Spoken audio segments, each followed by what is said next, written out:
Here we go.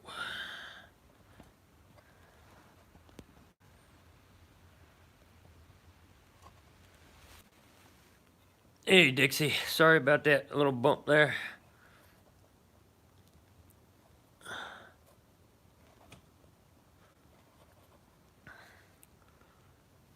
Now we're back.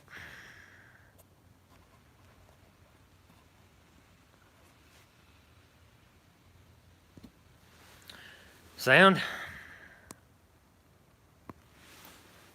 We good? We good with sound now?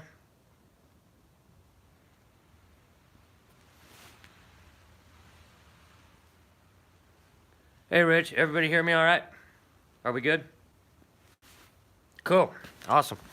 We'll get started here in a few minutes, just giving some time for everybody to come in, and we'll get started with tonight's activities. If you guys can, please share this out. I can only share it out on Twitter. I can't share it out on Facebook, so let everybody know that we're live streaming. We're going to have a lot of fun tonight. I'm going to teach you how to start a fire using a candy cane. But while we're waiting, we're going to do something that I used to do back in high school. I ain't done it in years and years and years, but we're going to do it right here to start off the live stream with. And what I got is, I'm going to try to show you guys this as best I can. What I got is a flint from a Bic lighter. Can barely make that out because it's so damn dark out here. But we got a flint from a Bic lighter. We used to tear the Bic lighters apart in school whenever we would run out of butane in them. And we would take the spring that holds that flint up to the steel and wrap that around the whatever was left of the flint. And then when we take it and do like this, let me tuck it down here a little bit. I'm sure you guys have done this before, right? You take that flint with your new Bic and you get that fucker red hot. This is the kind of shit we did as kids. Burning up all that butane so you get to do this all over again. Once you get that flint red hot, like that,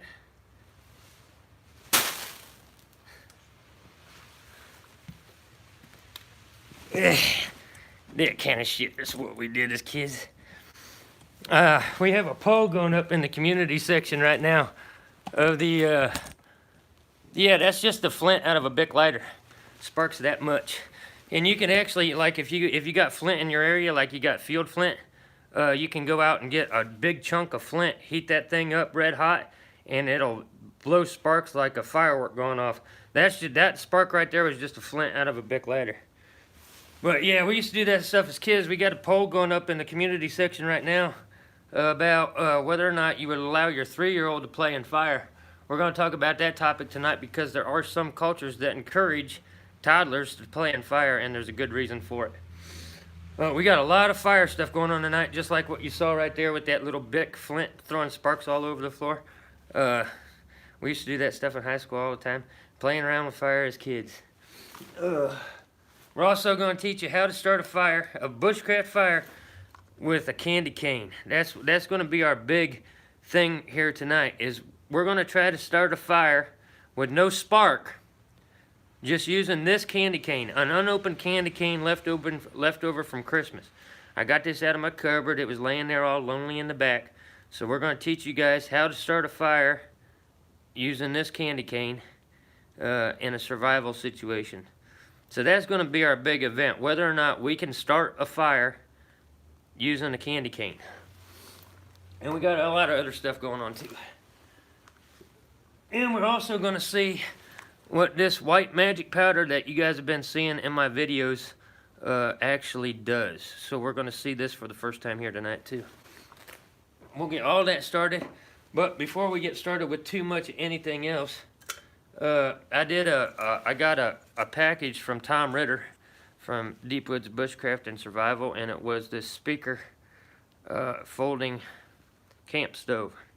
Tom's been using this thing for a long time, and he gave me this, and it still had the original tablets, heat tablets in it. There's the original heat tablets that went with this stove, and that's still a full box. We're going to get this thing going and have it running. Well, keeping to our fire theme, we heat us up a bottle of Apothic Inferno wine, and we're going to take this Apothic Inferno and we're going to make some spiced wine right here on Tom Ritter's stereo camp stove. So we're staying with the fire theme all night long here tonight. We're going to start off with making some hot spice wine to drink while we're out here. I'm going to disconnect you guys from the tripod here for a second, and I'll show you the landscape right now. And for some reason this thing wants to stick every time I get you guys locked in. I don't want to let you go, which is good, but also bad. Alright, sorry about my hand in the way there. So we did have a little bit of weather come in. We're out in the garage, obviously.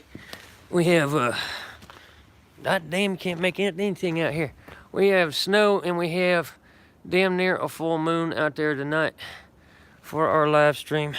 We got everything lit up here in the garage as best we can. I don't have electricity running out in the garage, so we got to do it. Oh, we got to do it old school out here. We just knocked over our wine bottle too. Ain't even drunk yet. So now I can get you guys strapped back in here, and yeah, tripod it locks down pretty damn good. Like that iPhone ain't going on nowhere while I was locking that tripod. So, as I was saying.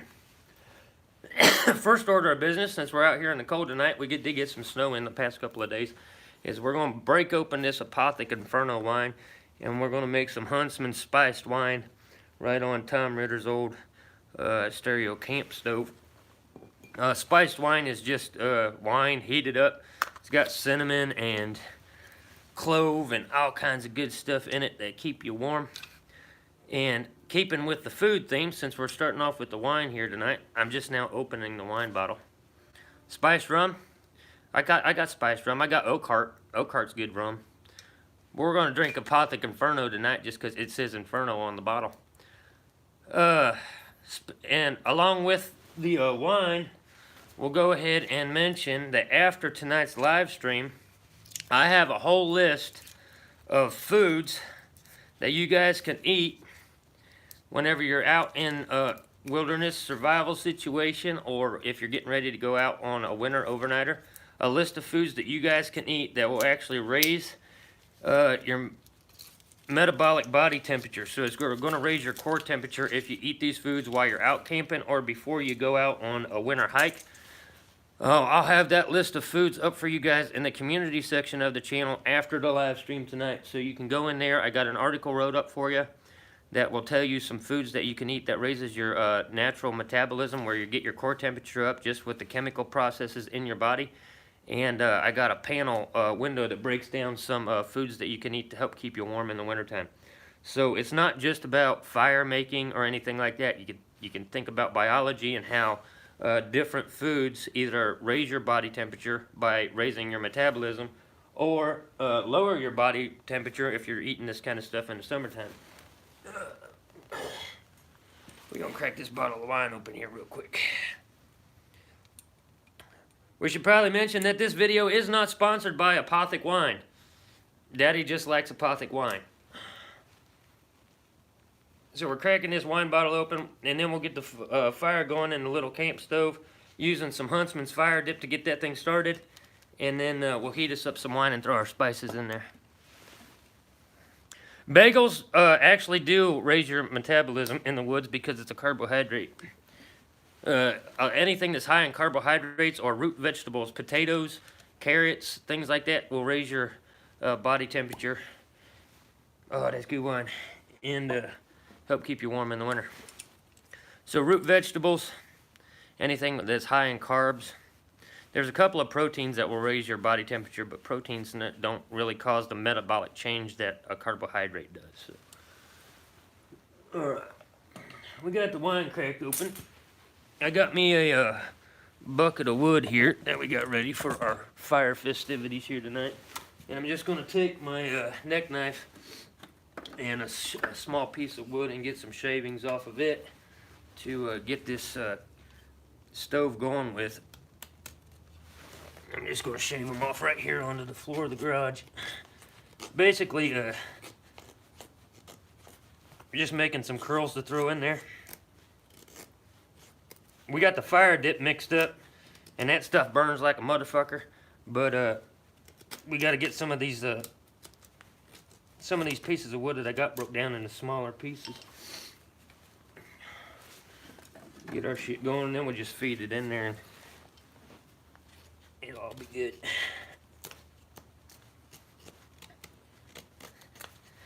For those who missed the last live stream, we did make up a batch of Huntsman's fire dip and a couple of other things. And we're going to be using the fire dip here tonight in old Tom's camp stove to get things going for the spiced wine that we're cooking up.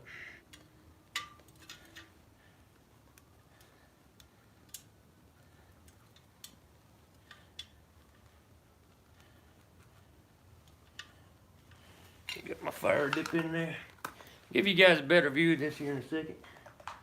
Just trying to get things going here.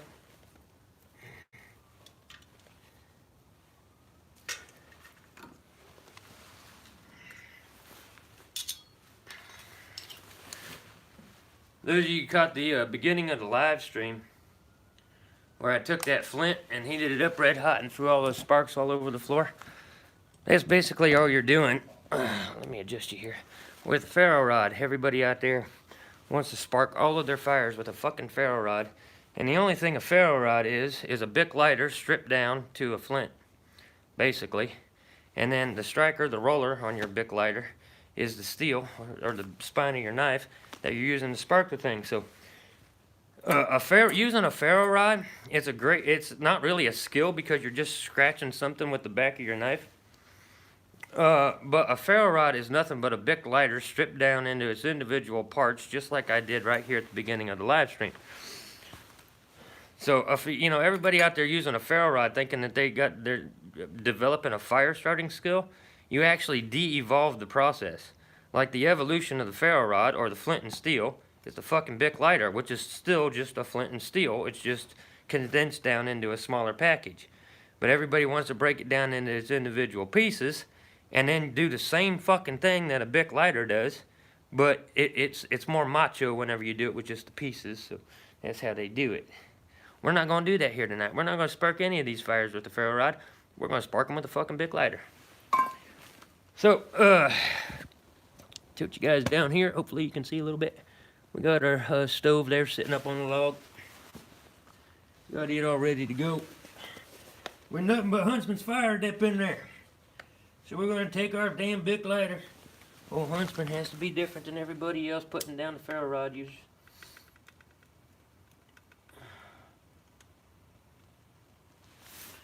There's our fire dip all lit up just like that. Yeah, Bic lighters. And you know what else is awesome? Not only can you throw sparks with your empty Bic lighters, but you can still create a spark with an empty Bic. You don't have to have the butane in it. Butane's just your tinder. But Tom, along with this camp stove, also sent me a brand new Zippo lighter. And everybody knows how good a Zippo lighter is. I mean, these things can get wet. They'll light in the wind. Zippo lighter is the way to go. You can also store extra flints inside the bottom. It doesn't matter if they get fluid on them or not. You can have those extra flints ready to go. So yeah, Tom sent me this stove along with a brand new Zippo lighter, which I don't think was brand new. I think it's slightly used. Well, slightly aged. It was still in the package, but... So we got our fire dip roaring over here. Just going to add some wood shavings to the dip. We want to get a nice cold bed going on there so we can get our spiced wine. Because it is cold as fuck out here, I ain't going to lie.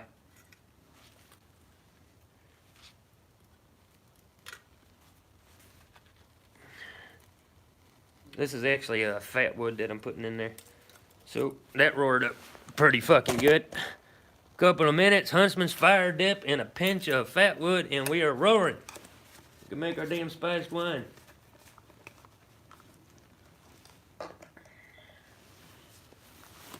We'll go ahead and try to finagle the goddamn top on there now.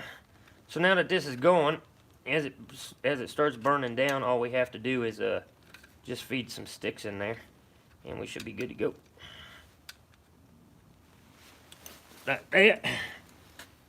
Get our cup set up there. Start heating us up some goddamn wine. We're gonna go about half a cup on the wine. Wine's at room temperature, so it ain't gonna take too long to warm that up. And then, along with the wine, since we're making Huntsman's spice wine here tonight, we're gonna take just a cinnamon stick. Also good for warming you up in the wintertime. And they're really high in antioxidants, but you got to get the right kind of cinnamon. Normal cinnamon that you get on the store shelves is kind of the cheaper stuff. It doesn't have as many antioxidants as true cinnamon does. But cinnamon is basically just the inner bark of a tree. Did you guys know that? That is the inner curl, the bark of a tree. So we're going to throw that in there. Just throw it in whole. We got our cinnamon sticks in there, and then we got some cloves. Also good for medicine. Carry with you. Good painkiller too, especially if you got a toothache. We're going to take about 3 or 4 cloves, whole cloves. We're going to toss those in there. And then we'll let that heat up, let that cinnamon diffuse into the wine, and we'll be sipping on spiced wine before you know it. Now that we got that damn thing roaring pretty good, all we have to do is slowly feed some smaller level twigs in there. Hey, David. So now we got our spiced wine brewing. While we got that going, we got a couple other things we'll go over here real quick. As I said at the beginning of the stream, our big stunt tonight is to try to start a fire using a candy cane. Clove cigarettes, you know, Dixie, I still make my own clove cigarettes. I'll take clove in my mortar and pestle that you guys seen me use before. I'll take a couple of cloves and I'll throw them in there and crush them up. And then I'll take a Ziploc bag with some pipe tobacco and throw that dust in there and smoke clove cigarettes that I roll myself. Yeah, we can do that too. But as I was saying there, we're going to start a fire here tonight using this candy cane, this very candy cane. That's going to be our big stunt. You're going to see that on my social media pages too. If we light a fire with this candy cane and no spark, you're going to see that come up on Facebook and every place else, because that's something you just don't see happening. And it'll go good with our spice wine. Look at this shit. Look at old Huntsman's fire dip over here burning inside that stove. That's just fire dip and a slight pinch of fat wood shavings. That's just Huntsman's fire dip in there. And it's covered. We take that cup off of there, we got us a nice little torch going on. That's going to heat that spiced wine up real quick. If you guys didn't see how I made Huntsman's fire dip, you can check out my last live stream. We actually sat down on the last live stream and we covered how we make Huntsman's fire dip, everything that's in that stove right there right now, and why it's burning like that just with what's in the fire dip.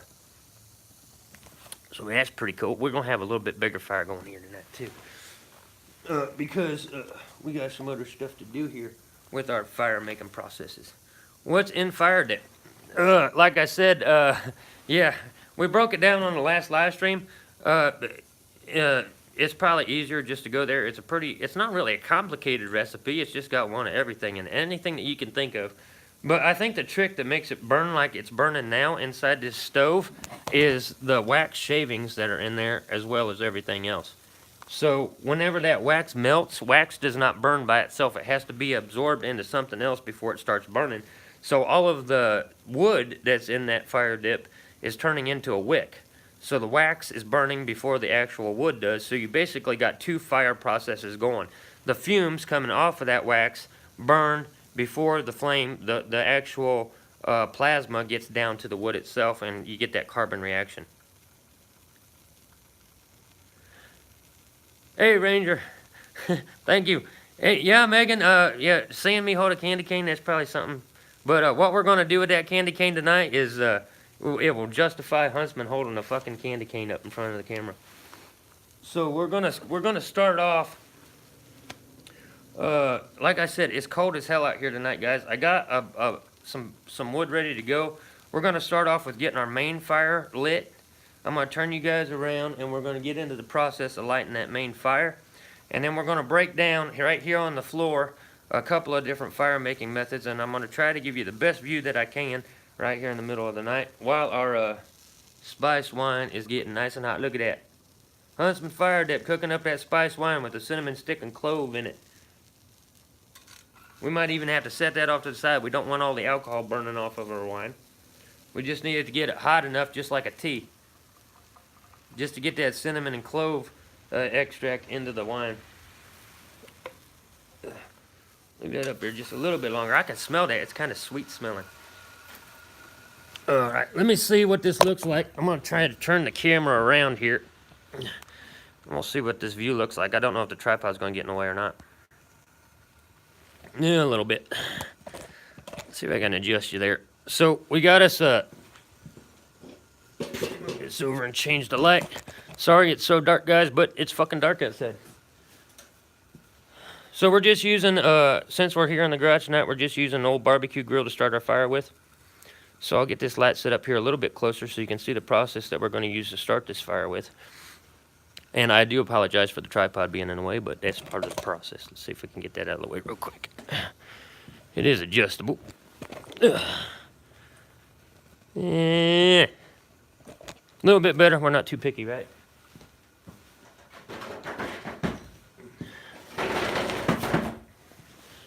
Alright, let's see if we can get that up to the right light. That might be about as good as we get. Alright guys, so how we're going to start this fire here tonight. We're going to take and get us a nice little hole there in the middle.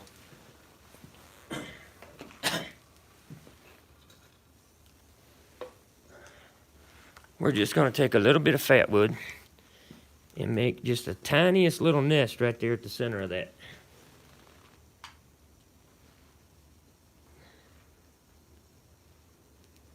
Two pinches.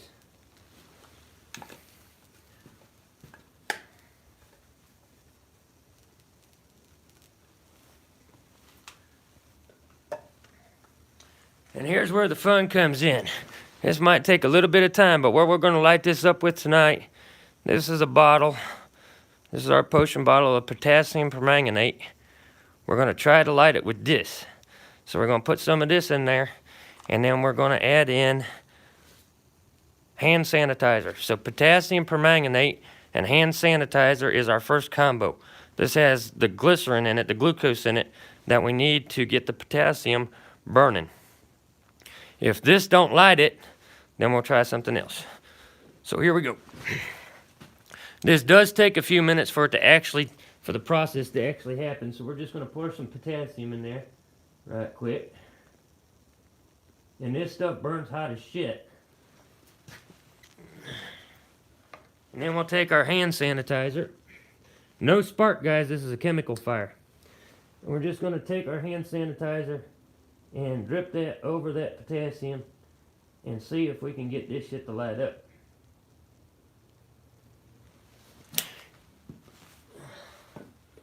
We'll take a little stick here and mix that up a little bit. That might get the process going a little bit faster. I'm not sure. But we are waiting for a chemical reaction here too.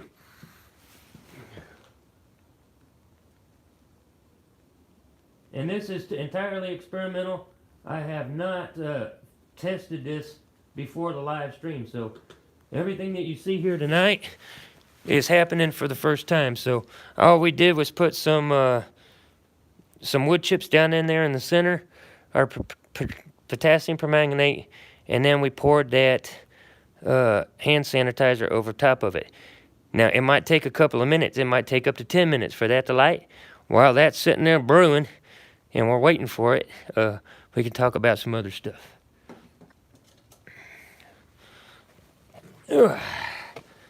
And we can sip on our first batch.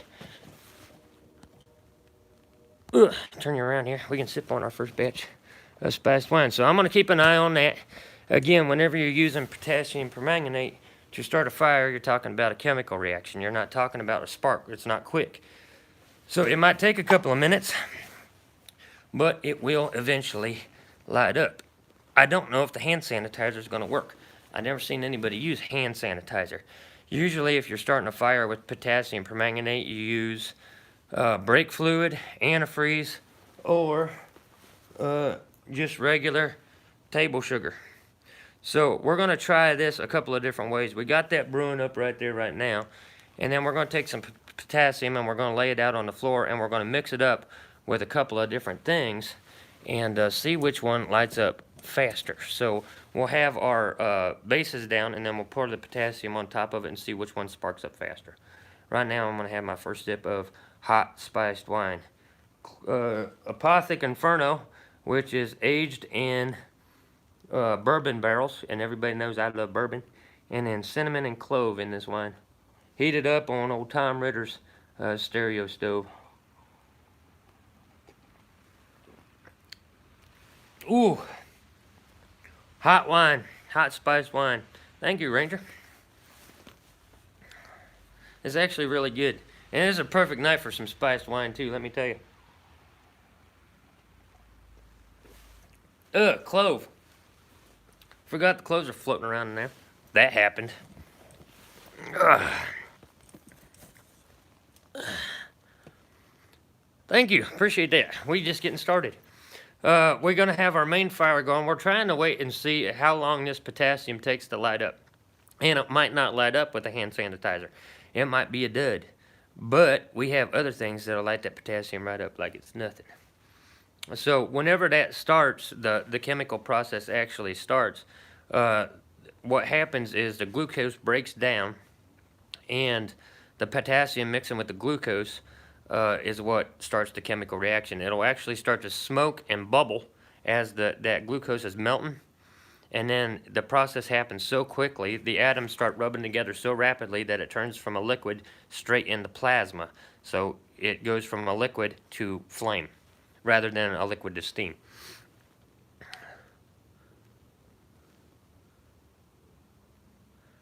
Cinnamon sticks and bourbon? Yeah. We're just spiced wine, Apothic Inferno wine, and cinnamon spice and all that stuff. It just goes with the theme. I know who you are, Gavin. Everybody, Gavin is a friend of mine from over on Twitch. Him and I just recently met, and we're kind of going through the whole Twitch growing process together. So if you guys could show Gavin some support, I would appreciate it. He's supporting me over on Twitch, and he's supporting me right here on YouTube. So that's really cool.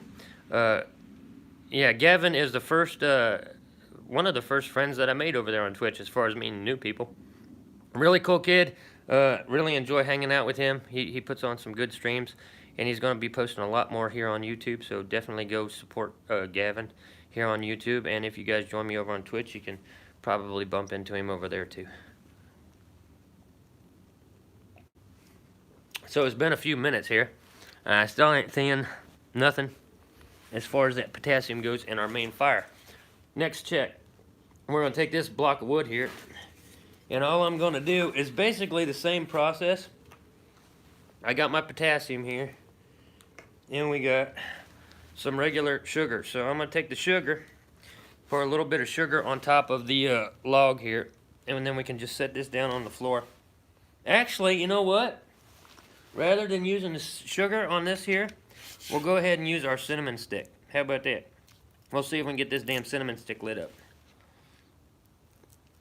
So, or cinnamon stick. See, I'm getting confused. That goddamn wine got to me already. We're going to try to get a fire lit with this candy cane. God damn it, Steve. Had 2 sips of wine and can't even fucking talk right. I'm getting my chemistry mixed up. So we're just going to take a little piece of the candy cane there, right? And since this is a hard tack, we want to break that down a little bit. So we'll take the candy cane and we're going to crush it a little bit finer. And in order to crush it, we're going to keep this kind of rustic. So rather than using the mortar and pestle to crush up our candy cane, we're going to use a crystal. This is a quartz crystal that I picked up out in the woods. I got a bunch of them laying around here in the garage. So we're going to take our candy cane here, just lay it down there on the wood, and we're going to take our crystal and start breaking that down into a little bit of a powder.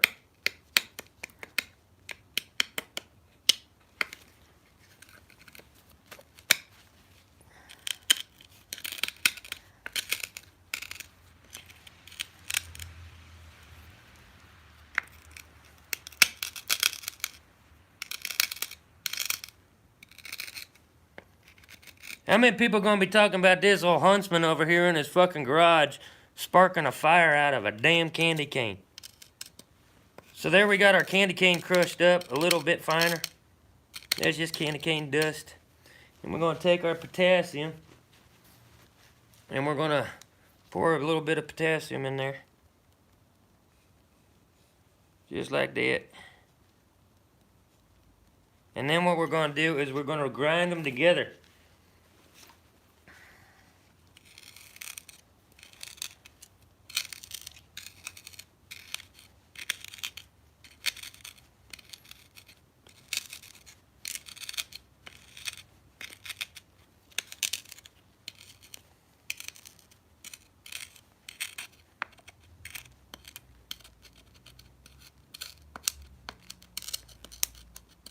I'm seeing sparks. You guys seeing this?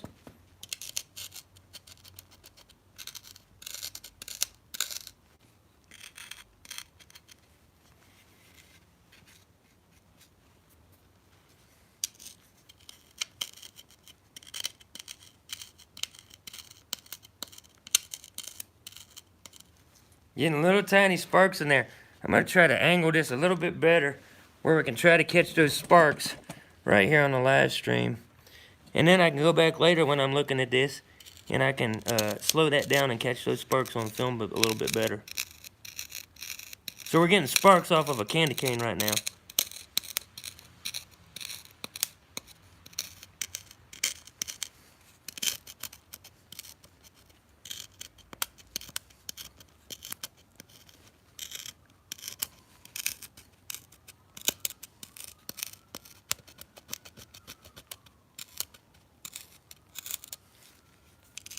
I'll tell you what, this is a lot slower process than using a ferro rod.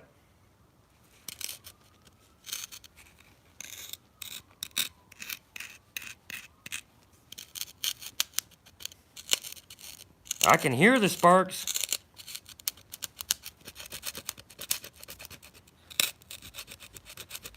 A lot of this is just breaking those sugars down.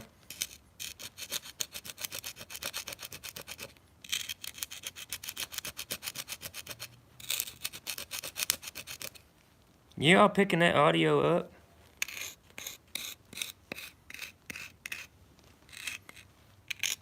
Can you hear those sparks popping?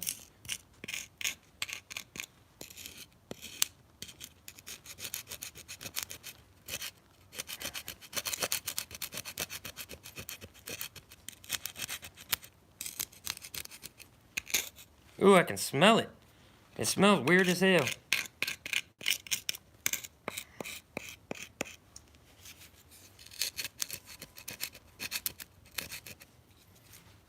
Let's go a little bit flatter surface on this crystal.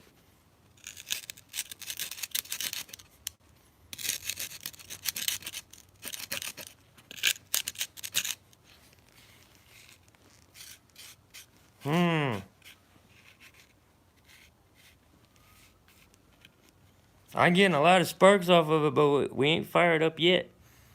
When it goes, it's gonna go quick. So we're heating it up, but we haven't got to fire off a candy cane just yet. But I still have faith.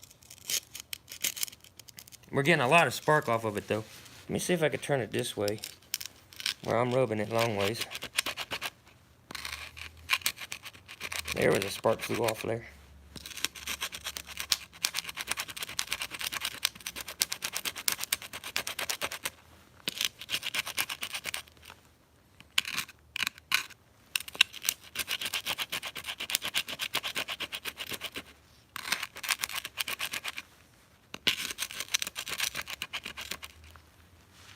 This is about as labor intensive as using a bow drill.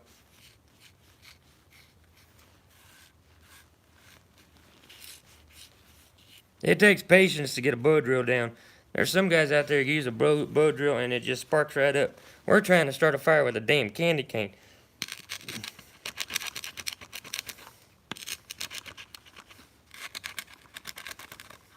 Tell you what.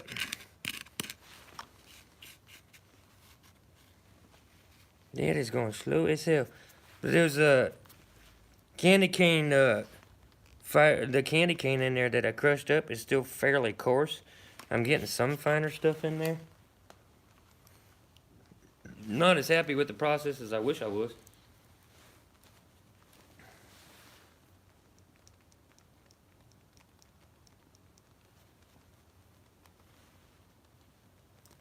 I have seen videos where it takes, you know, in excess of 10 minutes for this stuff to, I'm doing pretty good passion. We're just trying to get a fire going using some candy cane dust.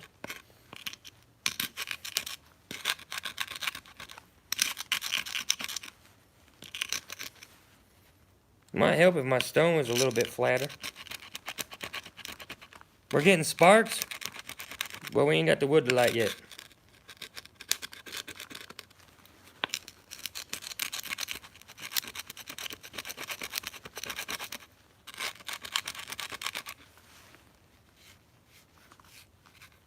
And I can smell it. It smells like burnt sugar. It's almost like the process is happening under there, but it's happening at such a small rate that it's not enough to catch the pile on fire yet.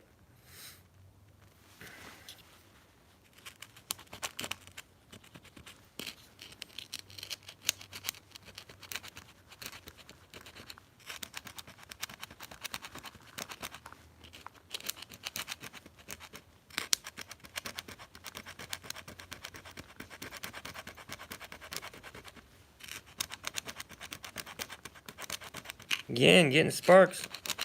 She ain't going just yet.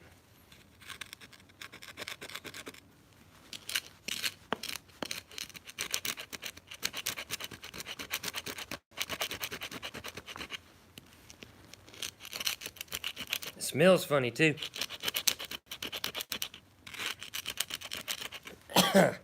Yeah, I can smell it.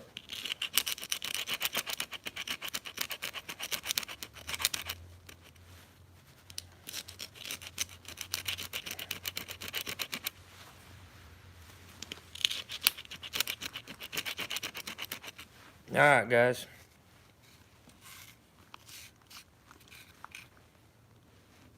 I'm getting smoke off of it now, so I don't want this going off in my lap.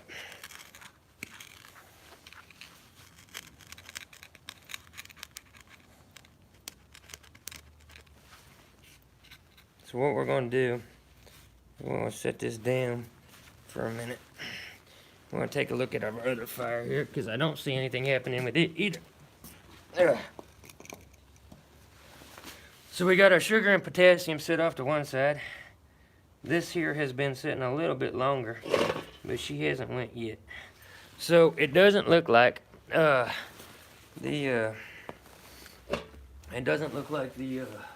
hand sanitizer experiment is actually going to work. I don't think it has enough glycerin in it. So hand sanitizer, I'm going to call it a dud just because this has been sitting here for a minute and it ain't lit yet. I know if we use pure glucose or we use like brake fluid, antifreeze, anything like that that's just liquid glucose, it goes like it's nothing. If you're using sugar, just regular sugar, it's going to take that process a little bit faster because everything's got to mix together. Obviously, there's not enough glucose in the hand sanitizer to really get things going. But it's cold out here, and we need to get a fire going. So, yeah, I know, Zach. That's what I'm saying. I'm getting sparks off the candy cane. I'm getting a lot of sparks off the sugar and the candy cane, but I didn't want it to fucking go off in my lap, and I can start smelling that process going. So, we just set that off to the side there. We'll try to rub it a little bit more here in a minute.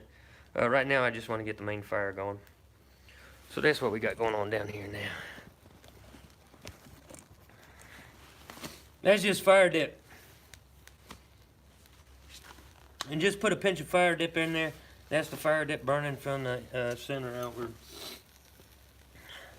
Tom, if you're still with me, I did use your stereo camp stove here tonight.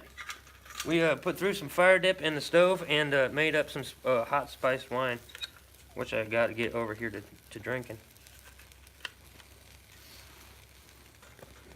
So obviously the fire dip's going. You guys can see me get lit up here pretty good. Potassium started burning there now. That's gonna flare up. That little bit of potassium we threw in there, it just melted down. It's almost like a solid coal. So that's going good.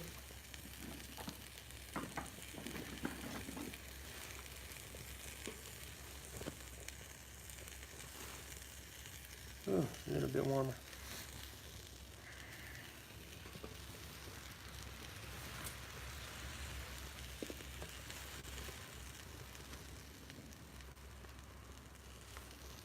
I'm still keeping an eye on our candy cane over here. I don't know when that thing's gonna go. Now we got our main fire going. We have to have it sitting out there where a lot of the smoke leaves the garage. We got our block over here. See if we can get both of them in the same shot.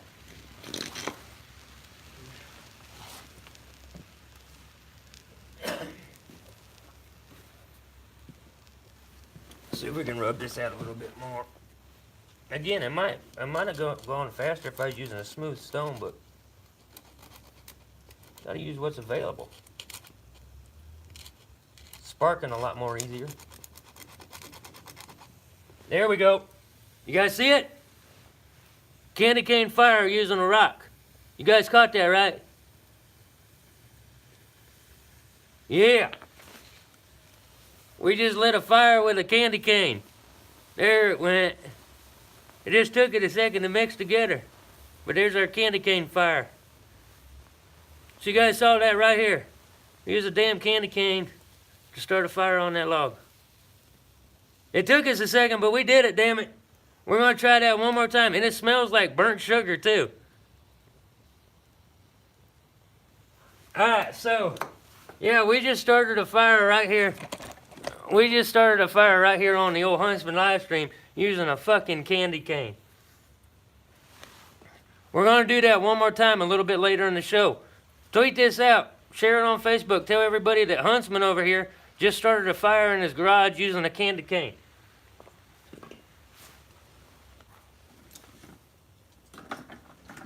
How many other bushcraft channels put that kind of shit out? Candy cane fire. We're going to try that one more time. We know that we got to crush the candy cane up, and we got to let it sit for a second, and then take a regular rock. I'm using a piece of quartz crystal, which is good and hard, and we sparked that candy cane up with that quartz crystal. Whew, that was fun. It took us a second. I was actually doubting myself. I'm like, man, I'm right here on a live stream. I'm talking about starting a fire with a candy cane. And I didn't know if that shit was going to work or not. I never tried it before. But I'll be damned if we didn't just spark a fire up using a candy cane. Yeah, that was fun. And we're still drinking on our spiced wine. That's sit there a little bit, and I can really taste the cinnamon in that wine now. Oh, you guys ain't seen cool yet. We ain't got the cool. I'm just letting the fire get going. We still got to get to this shit right here. And whenever we get to this stuff here, we're going to turn the lights out for a little bit, okay? So you guys can hang out with me just by the fire, just us in the fire and what's in this little...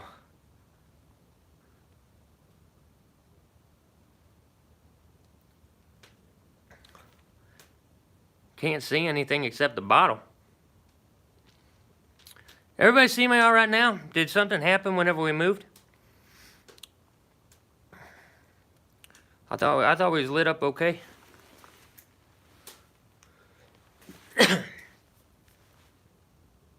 Did we freeze up? Okay, thanks, monster. Alright, so we got our fire going over here pretty good. We're going to dim the lights here a little bit, guys. We got our fire going good there, right? Just an evening by the fire with the old Huntsman. We'll do a couple of smaller diameters in here just to keep things roaring a little bit. And then we're going to turn down some of the lights here. We don't really need all the lighting since we got the fire going.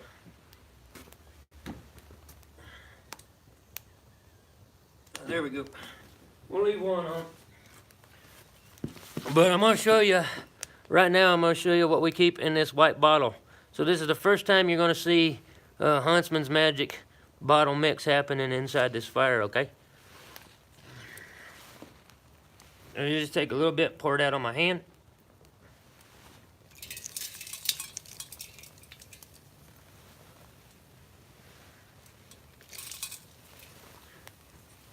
Hopefully that shows up on camera all right.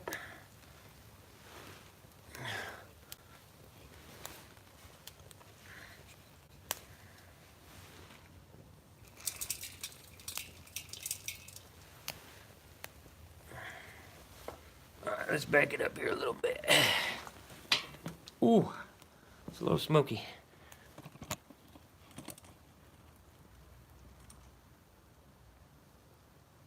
Yeah, Huntsman Magic Potion. It turns the flames different colors.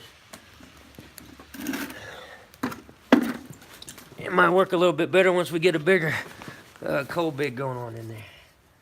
But we got blue and green flames now. It's just not coming out on the fucking feed very well. So that took our, you see, did you guys see the fire dim down when I poured that in there? It's not coming out very good here on the camera. And I don't know if I adjust the lighting on the camera, if it'll change or not. Not really.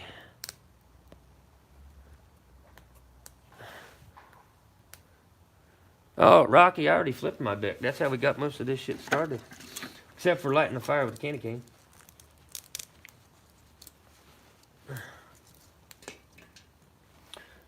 So yeah, the white powder, it just causes multicolored flames. Yeah, breakfast bagels.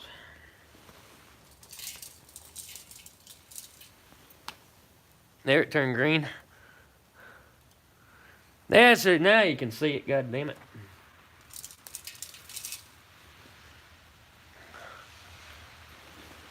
So the white mix changes the colors, green, blue, purple. It's kind of like throwing copper in a fire. It just changes it all different colors.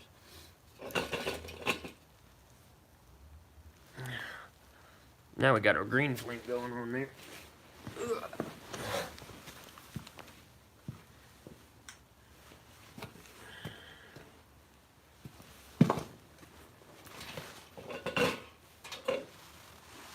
Oh, we gotta sit there a little bit further out the door. Got the garage filling full of smoke now. Bring you guys up here. It's all about the fire tonight.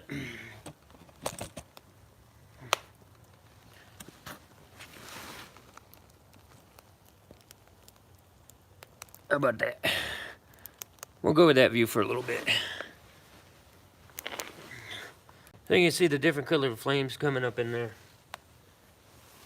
And that plays into our psychology.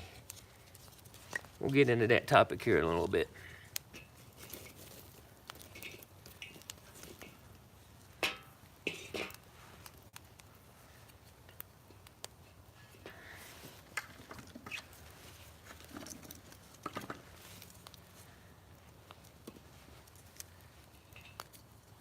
I figure we spend so much time around fires, but nobody ever just, plays with the color of the fire.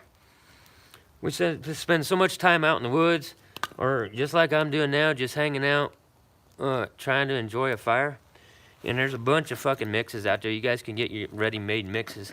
And we mixed this up there the other night to change the fire colors, and it's just different metal flakes in there, really. But we don't play with this kind of thing. It's something fun. It's a little bit more creative. It's better than just a boring regular fire, I think. We don't let our imaginations run wild a little bit and get a little bit more creative. So that's what we did right there. Multicolored flames. Using you can use like if you're working, if you like know a metal worker or somebody that makes somebody that makes knives, tell them to give them all the dust you sweep up off the floor. Because if you throw that dust in a fire like this, you don't know what color it's going to change. Copper, of course, you get the green. Different metals, and you can look up, you can get tables, different metals, burn different colors. We just used, mixed up some dust and changed our colors.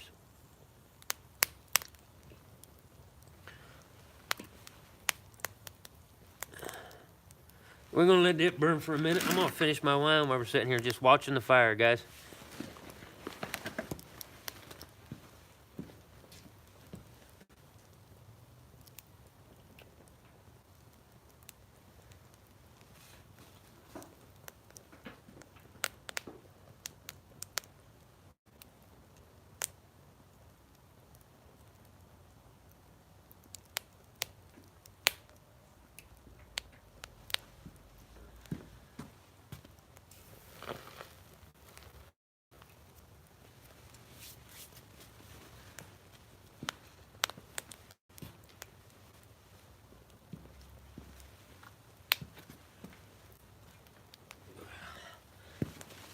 A nice evening by the fire.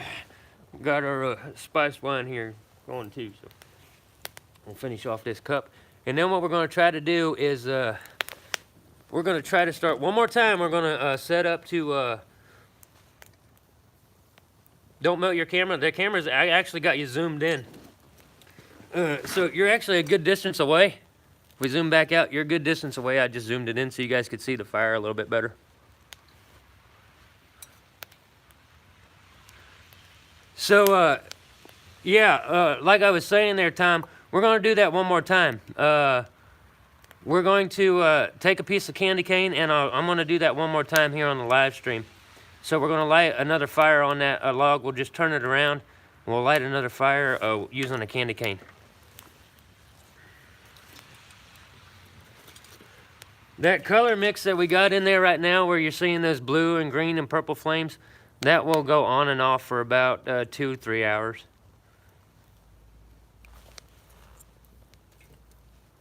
With that mix that we put in there. And that's just one little vial that I have. No, I'm actually filming this on my iPhone. You going live tonight, buddy? I'll try to catch you. I got my first live Twitch stream coming up here pretty soon. I just got Streamlabs all set up for it. Got all my overlays and everything done.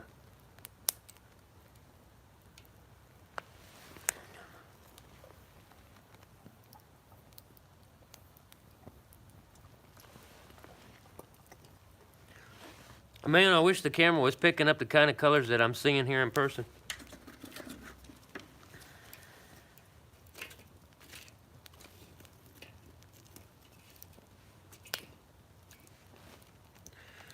So we had a poll going up there in the community section of the group right before I went on the live stream tonight about whether or not you would let a 3-year-old play in fire to cook imaginary food on. And the reason I brought that up is because I was reading this psychological study. I don't put anything out on YouTube unless I research it first, because I know somebody's going to try to argue with me about shit. I was reading a study about third world countries where fire is used every day. It's not just, like a hobby thing. They have to actually use it as an everyday tool. And in a lot of those countries, it's pretty common for you to see 3-4-year-old kids out in the yard making mud pies and cooking them over an actual fire. Parents don't really watch them. But in those countries, it's not like, in Western civilization. In those countries, they're expected to know fire as a tool. Here, the process of making fire is considered to be a good skill to have, but seeing the fire itself as an actual tool, we really don't look at it from that point of view. We don't see the flames as a tool. In other countries where fire is used every single day as a tool, that's exactly how they see it. So they let their kids play in fire all the damn time, because what's the worst that could happen? They get burnt, they learn. But they got to learn to use that tool. So they start playing on fire when they're 3 or 4 years old. By the time they're 7 years old, they've already mastered fire. They know fire inside and out. You got 3, 4, 5, 6, and 7-year-olds that can start a fire, maintain a fire, and don't give a shit about a fire. And then you got grown-ass adults over here in the United States who think going out into the woods and sparking a fire with a ferro rod's something. That it's a skill set. That using a bow drill is a skill set. There's 5-year-olds out there that can do that shit. Just depends on what culture you're from and how your culture implements fire. Here, it's a magical thing. Over there, it's just an everyday tool. So we take our magical thing and throw some more chemicals in there to change the colors. Non-toxic, of course. I could fix food right over top of this fire, and it's not going to give me poisoning or anything like that. Nice multicolored fire going there, and a pretty good heat source too. All right, we're going to turn the lights back on here real quick. I think we filmed enough of the fire. You guys get the idea, right? I'm sure we could all just sit around here and look at the fire all night long, and we'll get back to that here in a minute. We'll just keep feeding it every once in a while. Keep it going. Take a look at it here and there. But what we're going to do now is we're going to get the lights back on, And one more time here on the live stream. Zoom that back out real quick. One more time here on the live stream. I'm going to have to get you guys plugged in there a minute. That might have just paused there. One more time here on the live stream. We're going to capture on film starting a fire using a fucking candy cane. Alright, so let's get the lights back on, and I got to get you guys plugged in to live support. We'll look at the fire again here in a bit.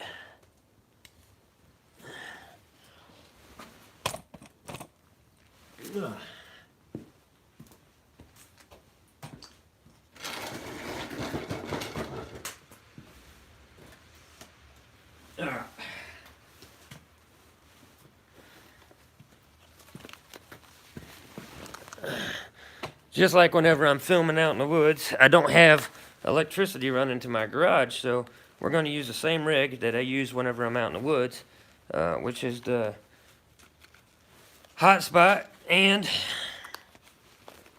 my battery pack to keep this thing going. We've been going for about an hour now. My cell phone is actually died about a half an hour faster than it normally does, but that's probably because it's so goddamn cold out here. So we're going to get you guys plugged back in the live support so we can keep going. Okay, hopefully that worked. We got our lights on. Hopefully this holds up. If it don't and the phone happens to die, then we'll just restart the stream. So what I said we're going to do there, get this damn coat off. I'm getting a little hot sitting around that fire.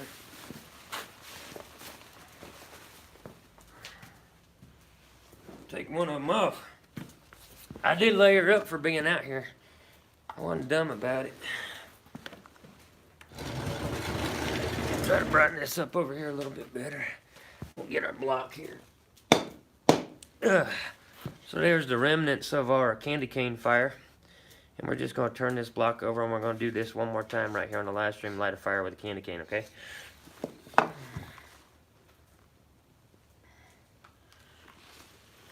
And we're going to do it just like we did before, but now that we know the process, and we know that it's got to sit for a couple of minutes before we can actually get the shit to spark. We take our candy cane, and we're just going to break off a small piece of it. No need to hold damn candy cane.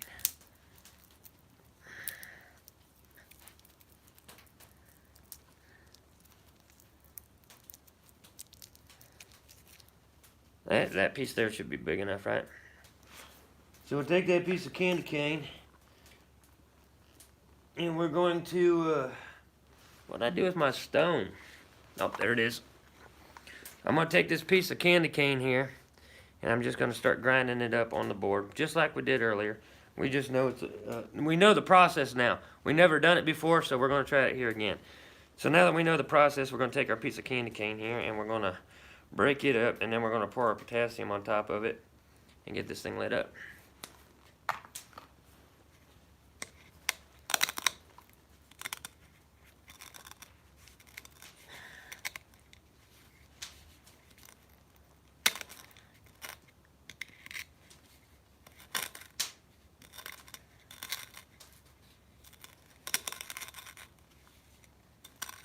The finer we get that sugar, the faster it's going to be to light, because that's what was sparking whenever we was rubbing it and we was getting that friction going. It's the sugar that's sparking.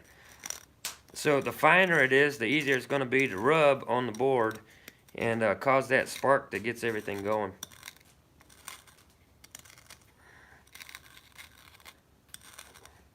So we're going to go a little bit finer than what we did last time. Again, my stone is not flat, so getting this stuff ground down is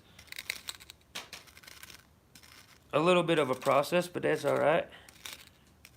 All we're doing is grinding up candy canes. Alright, so there we have our candy cane powder. And we got our bottle of potassium permanganate. And we're just going to pour that right there on the candy cane powder.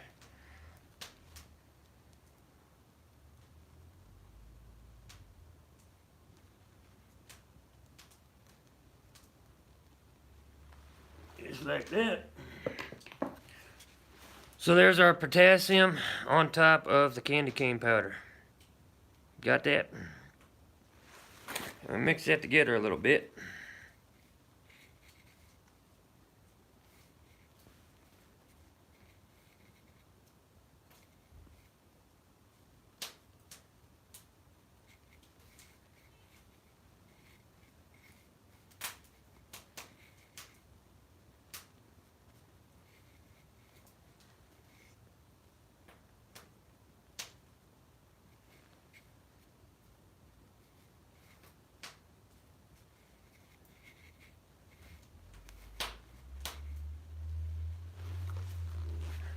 So there's our candy cane potassium mix. Alright. So we're going to let that sit just for a second while we get everything arranged here. We'll go back down on the floor where it's safe. Just give me a sec here, guys.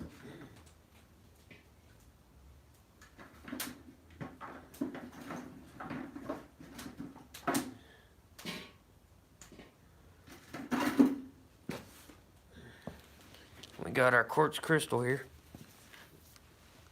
Now, the way I want to try to do it this time, and I don't know how fast it's going to work, because just like last time, it took us quite a bit of rubbing to get it going, but we did get it going.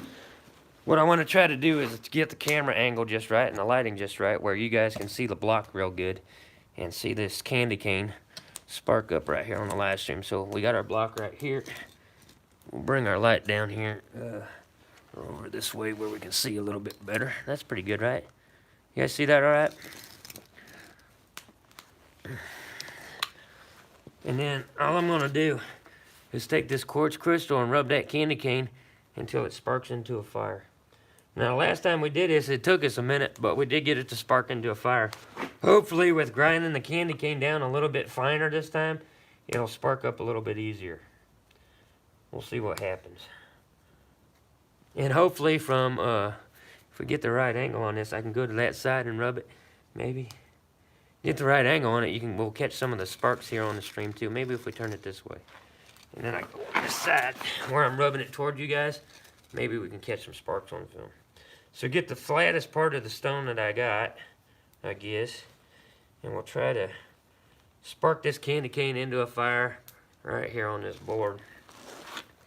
I'm just going to drag some back my way and start crushing it up a little bit finer.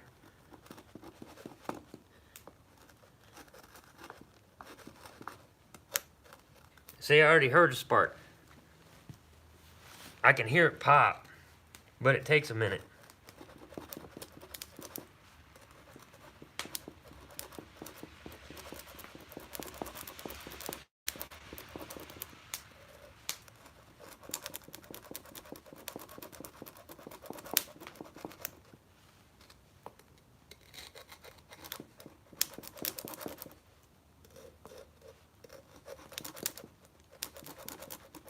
I can smell the sugar burning. And I'm getting sparks. I just wish I had a flatter stone. Can't make it all easy though.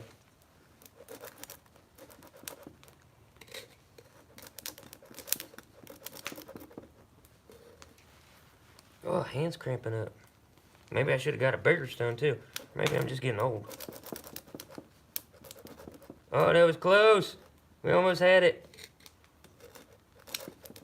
Candy cane fire right here on the Huntsman live stream.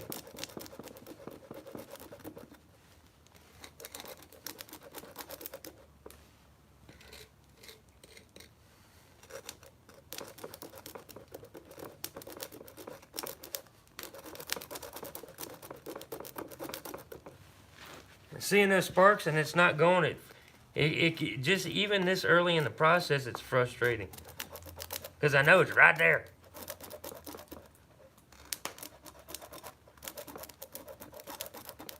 I'm not even watching the camera and see if it's picking up the sparks.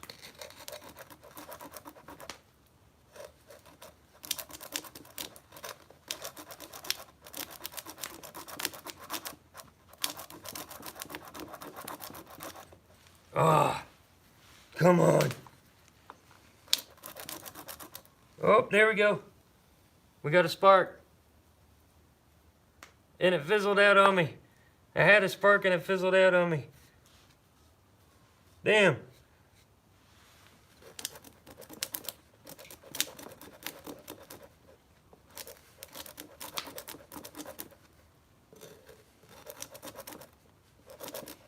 I can feel that I'm actually digging a groove into the board, which is probably good. I'm getting this little channel going on in there. But man, I had just had that spark going, but it didn't catch. So I had an amber there, but it didn't catch.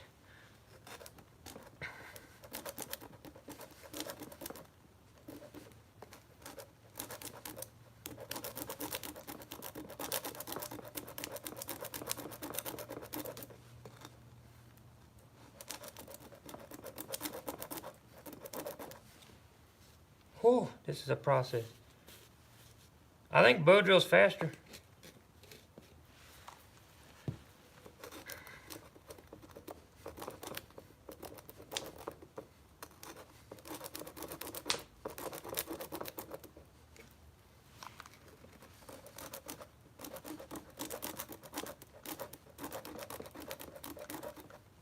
Getting good sparks, but it ain't catching.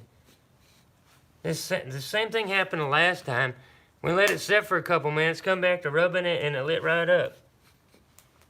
So maybe that's the process. We get it ground down into a finer powder. And as that glucose starts breaking down in there, it just ends up going.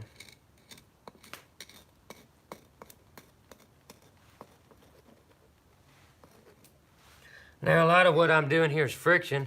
Of course, rubbing that sugar up against the wood's causing friction sparks.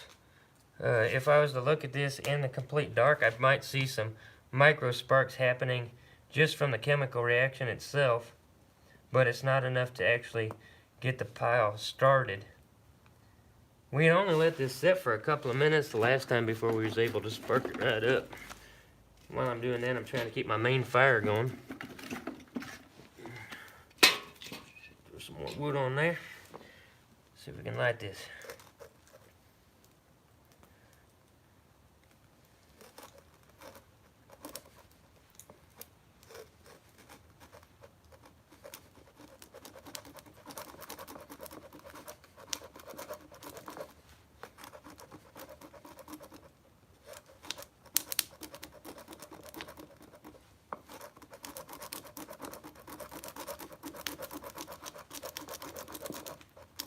More spark action, but nothing yet. Just not enough to light the pile just yet.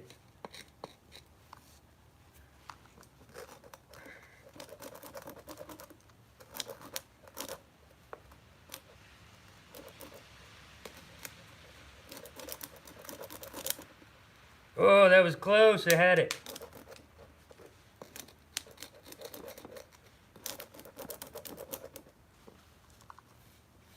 Oh, this is tense. I need a drink.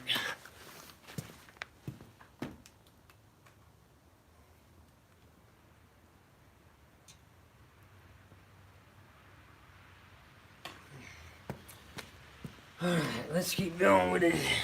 Whoa! I just saw a spark on my crystal as I picked it up.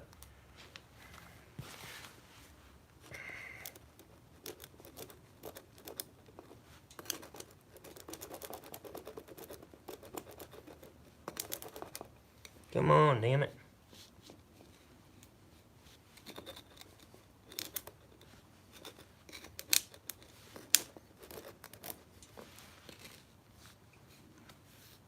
I keep pulling it back into a pile so I can get something underneath this rough-ass crystal to try to light.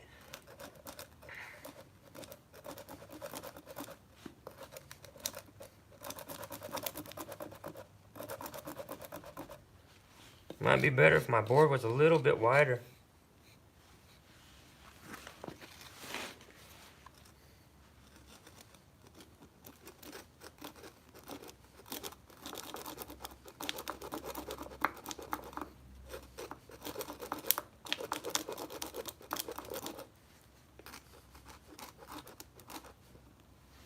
Whew. So this ain't a friction fire. I shouldn't have to rub it this damn much to get this stuff going. It should just kind of go on its own. I'll catch up with you this live chat here in a second. I'm sure you guys got a lot of questions, comments, queries, and posers. And I'm sorry if I'm ignoring you while I'm trying to get this damn shit lit. I want to try to light this candy cane one more time, and it ain't wanting to go.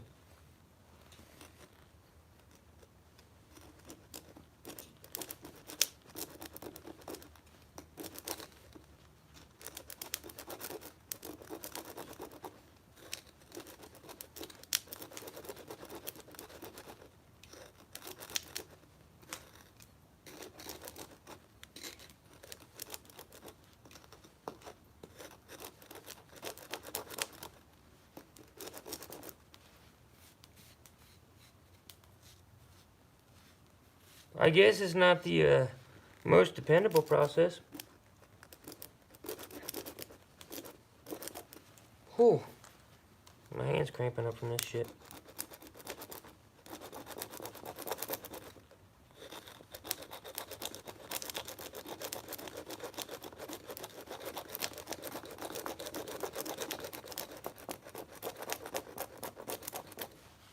Nope. We'll let it sit just like we did the last time. I've ground this stuff down really fine. Just rubbing it back and forth like that. But just like the last time, we gotta let it sit for a minute. It's not like a instantaneous process. It's just gotta break down on its own. No matter how much we rub it, we're getting sparks. But she's just not catching. So we'll let that powder sit there for a second. And then we'll come back here and try to grind it up again. Keep our main fire going here.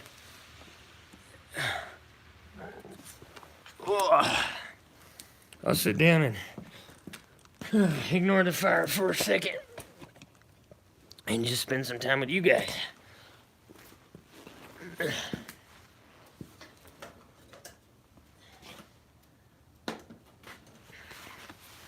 So, we've proven here tonight that candy cane fires are possible, but they are a pain in the ass to get going. Man. It lit up easier the first time. But that's why you kind of repeat everything again and again. Sometimes it works, sometimes it don't.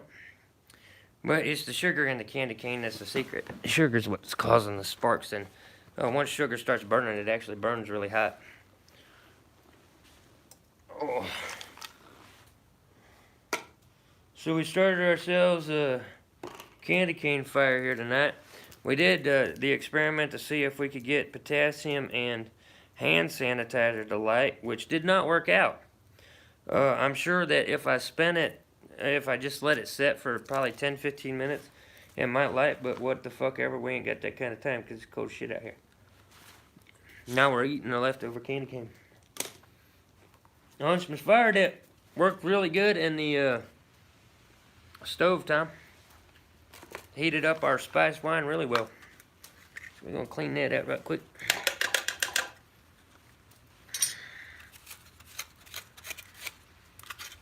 If you guys want the recipe for Huntsman's fire dip, it's in my very last live stream. You guys can go and watch how we mix that up right there in the live stream. It's a step-by-step process. Very easy to do. Very good stuff. It's a damn good mix. It's better than your black and white fire starter, which is a legendary mix now. I mean, this stuff's good. But what we put together is better.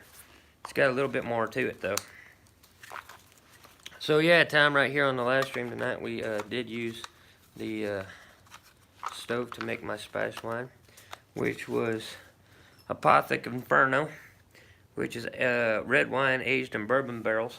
We threw some cinnamon and clove in there, heated it up on the camp stove with Huntsman's fire dip, sipping on that. We got our main fire going with some more fire dip, and then we changed the color of the flames and hung out with that a little bit. Now we got this goddamn candy cane fire down here. I kind of miss the Bic lighter. Oh, it's cold as fuck out here, guys. I kind of want to cuddle around the fire.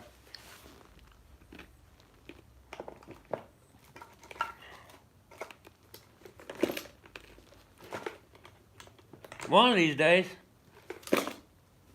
I'll get me a wood burner to put in out here in the garage and actually run some electricity into it. I haven't run electricity to it yet because my fuse box up here is busted. So I'd have to put in a new fuse box, new lines all the way up to the house, and wire it into the breaker box. I probably have to put another breaker box out. Oh, well, we got the breaker box inside. Probably put another breaker box or a fuse box out here, just for safety reasons, and then wire it all up. And I just don't want to make that kind of investment because we've been talking about moving. And in order to do all this and have it all safe and everything, I have to put a new roof on, because it doesn't leak a lot, but it leaks enough to where it could cause me some concern having power out here all the time. Yeah, we're making good use out of the old stove. Yeah, and a stripper pole. Everybody wants old Snowy to be a stripper. Come out here on them snowy nights. We had a joke going there on Facebook about nobody being famous until you put out your own sex tape. And I was trying to talk my wife into releasing the sex tape, but she said no. I'd be famous right now. I guess the backup plan to that would be put a stripper pole out here in the garage and start streaming on Twitch. Instead of having a half-naked fucking woman sitting around, you have a half-naked guy. See if that flies. I actually filmed a video earlier today. I've been spending a lot of time on Twitch just because I'm trying to learn the platform. And I'm getting a lot of feedback of YouTubers, you know, the YouTube community, saying, why the fuck do you want to go over there? Because I don't see nothing but video games and tits. But that's the point. Twitch is nothing but video games and tits. Those are the top channels. There's no competition. There's no outdoors channel. There's nobody on Twitch doing what I'm doing right here on this live stream tonight. Making multicolored fires and lighting fires out of candy canes and shit like that. Yeah, there's no outdoors channels. There's no survivalist channels. There's no guys like us over on Twitch, which is exactly the reason I want to fucking go to Twitch, because there's no competition. There's nobody. It's not a competition over there, and your numbers don't matter. There's no analytics. It doesn't operate on analytics. You either have viewers or you don't. Yeah, there's a lot of titties on Twitch, let me tell you. But I talked to a couple of the girls that do the titty streams on Twitch, and they absolutely fucking hate it. But here's the deal. Let's say you get a girl in a sweatshirt, right? Just a loose-fitting sweatshirt. You really can't, you can't even use your imagination to figure out what this girl actually looks like under her clothes. And she might get 20 viewers on her stream. But if she puts on a V-cut and has her tits popping out of her shirt, she'll have 2.7K viewers in the first 15 minutes. So the female streamers over there that are doing it, the only reason they're dressing up is because that's what sells. It's sex sells. They're actually whoring themselves out on live streams for money. It's the Twitch, and I'll be honest with you guys, Twitch, as far as the girls go, Twitch is the new way. It's a new age prostitution. It's no sex prostitution. Like, you're throwing them a shit ton of money. You see guys throwing them shit tons of money all the time, and they ain't even getting laid out of it. So the whores won. The prostitutes won. They're getting paid, and they don't even have to put out. But that's the community over there. Swear to God, that was my first impression too. So I get my boys over there, you know, the people that follow the Huntsman channel here on YouTube, going over there to check it out, because we're going to start live streaming a new Bushcraft Build Series over there. And they're looking around this site like, what kind of fucking Babylon did I walk into? Twitch is a eye candy site. It is. You're either playing video games or you're looking at tits. You get a more conservative girl over there. She has yeah, I'm leaving YouTube. You get a more conservative girl over there. She doesn't do as successful as the girls that show her their boobs.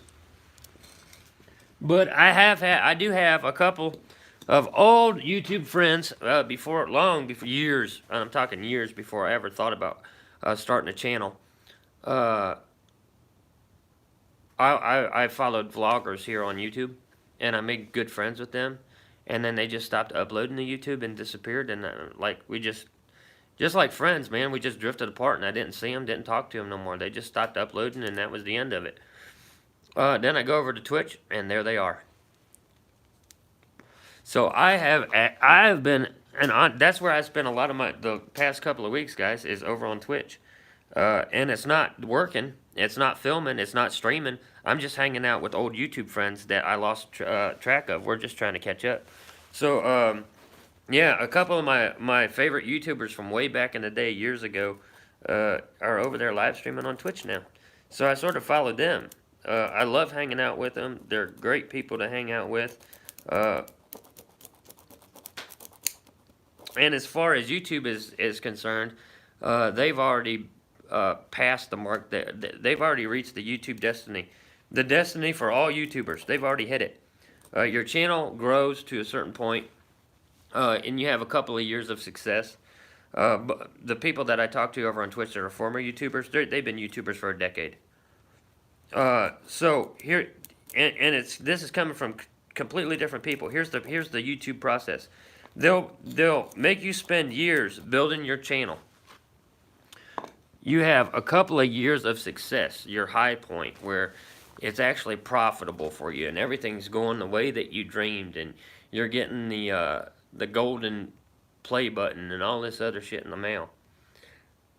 And then after that, your channel starts this slow death. And all of those years that you put into it, usually just past the 10-year mark, don't mean nothing. YouTube don't care. Your channel starts dying, you become irrelevant, and you either switch to a different platform and a different audience with some of your stragglers from YouTube, or you just stop doing videos altogether. So every single YouTuber, yeah, it's life. Every single YouTuber that I knew back in the day has left YouTube and went to a different platform, whether it's Twitch or some other platform. They're still making videos, but they're not uploading to YouTube no more because YouTube built them up and then just shit on them.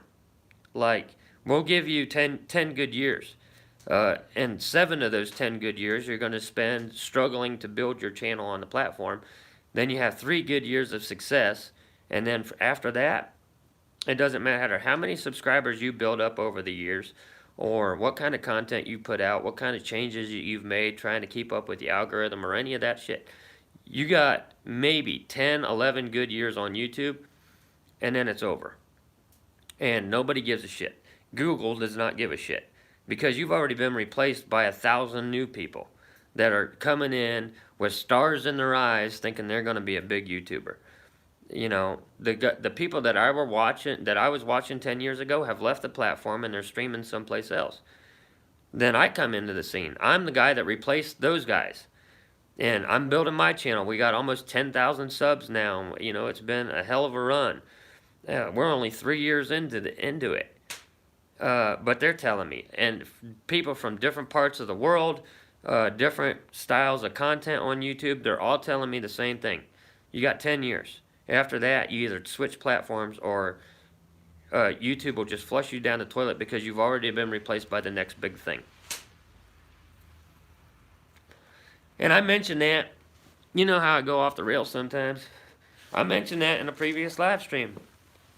Why large channels, big bushcraft channels, or big channels of any type, will not promote your channel? Because they don't want you to be the next big thing, because they know you're the guy coming along to replace them.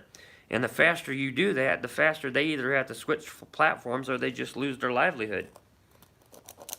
And how many times have I said it since the beginning of my fucking channel? Do not make this fucking shit a career. And everybody hates me for it. And I had people turn their fucking backs on me for it. Because that's their dream. That's their goal. Turn YouTube into a career so they don't have to fucking go out and have a jobby job. You'll get a couple years out of it, guys. And then after that, you're going to be like, Huntsman, man, I should have fucking listened to you because I lost everything. And now the only thing I got to put on my resume for the past 5 years is I made YouTube videos. And I can't get a job at a fucking Walmart because the only thing on my resume that's actually current is YouTube videos. Can't fucking tell nobody nothing, man. And people turn their fucking back on me quick as shit. People that come in, claiming to support you and all this other shit, but you say one wrong thing about their Joe Robinette or their drop board survival, or you point out that those fat sons of bitches are fake, they turn their back on you. They'd rather be fake than be legitimate. It's just like those topless streamers over on Twitch. They'd rather be fake and have the following than be honest. Those girls ain't like that in everyday life. Those female streamers over there who are putting out that eye candy aren't like that in everyday life. They're not that type of girl. The only reason they're doing it is because that's what's expected of them to do. It's the same with fucking YouTube. You think Drop Forge Survival is a nice guy? I can pull a clip up from Tyler Wood's channel where he's got old Drop Forge's fat ass on the phone. and Drop Forge is sitting there fucking on that phone call, cussing like more than I do, while he's putting out on his channel that he's a fucking choir boy. You know? He's praying before he eats every fucking meal, but he gets on a private phone call with old Tyler Wood, that green kid, and he's cussing like a fucking sailor, and he's not pretending to be anybody. He's just a cutthroat, fat-ass son of a bitch who got pissed off that I called him out for being fake and staging scenes in his videos. You screenshot it. That dumb fat son of a bitch. He pisses me off. I'd like to meet that guy someday just so I could tell him what I think about him. But that's also one of the reasons that I just want to stop. Want to stop YouTube. I have nothing but disgust with what I've seen on YouTube lately, and what I've seen, the direction I've seen people go. People that had, started off with this legitimate point of view, this honest, integrity-based point of view, who just went the sellout route, want to fake it to make it, and they just disgusted me. Really has no impact on me or my channel. I don't know why I commentate on them so much. I don't know why it gets to me so much. I think it's a masculinity thing. I think that I don't know. Last of a dying breed. Everybody wants to be. And here's another example. Tyler. I stopped following Tyler Wood. I like Tyler. He's a good kid. He's new. He don't know his ass from a hole in the ground, but Tyler's a good kid. But Tyler went left and I went right. And you guys know the type of message that I send out on my channel. Well, earlier, it was either late last night or earlier today, Tyler put up in the community section of his channel, he was bitching about one of his videos getting limited ads on it. And he doesn't know why. And he actually tagged Google in the or YouTube in the post saying, I didn't cuss in my video. Everything was PG. Why did it get limited ads? Now, I don't follow Tyler anymore, but it came up in my recommended list. Probably because me and him had such a connection before. He went and crawled up Drop Forge Survival's ass and made a nest in there. So I get on there and I say, hey, Tyler, I have never had a video get limited ads or demonetized or flagged or removed for any of the shit I've said or done on my channel.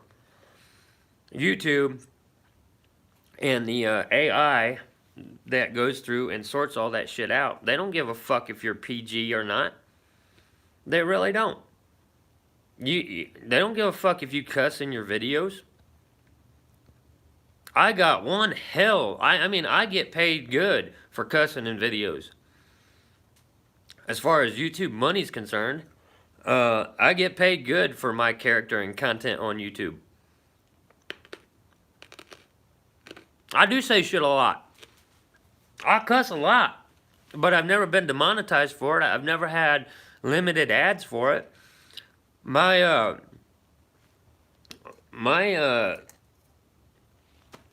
the fuck is that? CP, what the fuck ever in the analytics? I really don't look at the damn numbers, so I couldn't tell you like right off the hand what it is. But it's the percentage of your worth to the advertisers, and I'm always above $5. Like, I see people that are bitching about their CPM or whatever the fuck it is that's only like a couple or cents or even less than a cent. And mine's always above $5.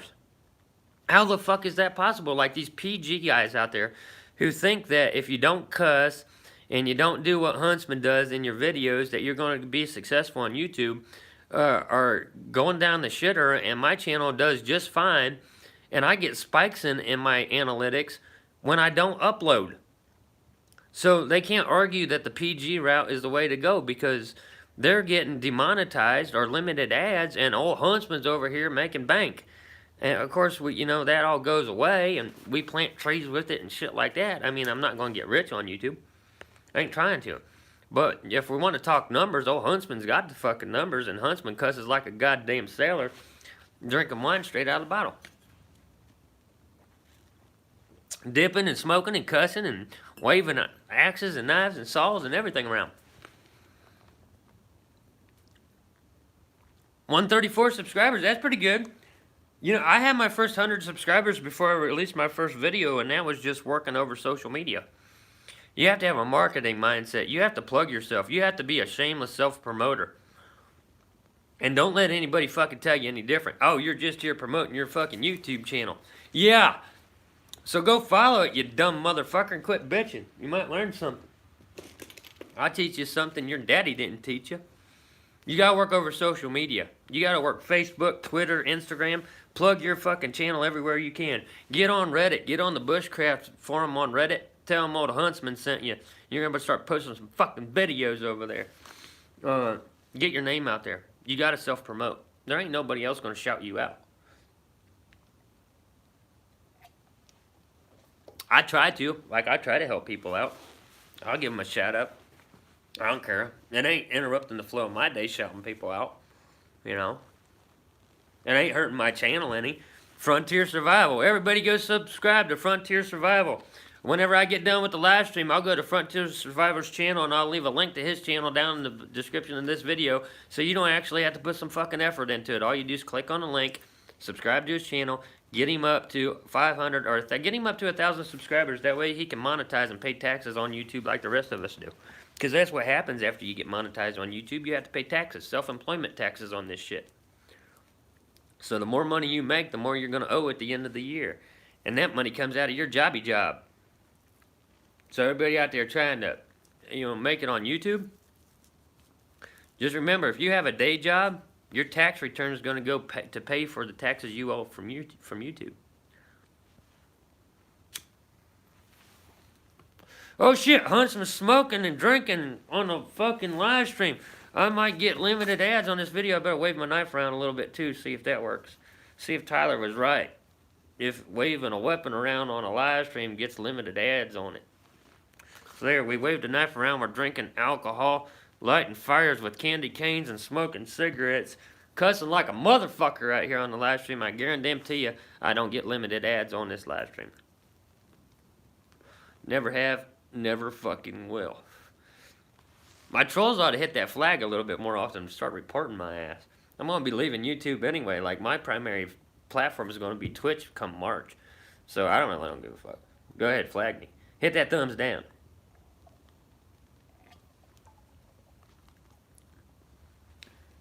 My blade?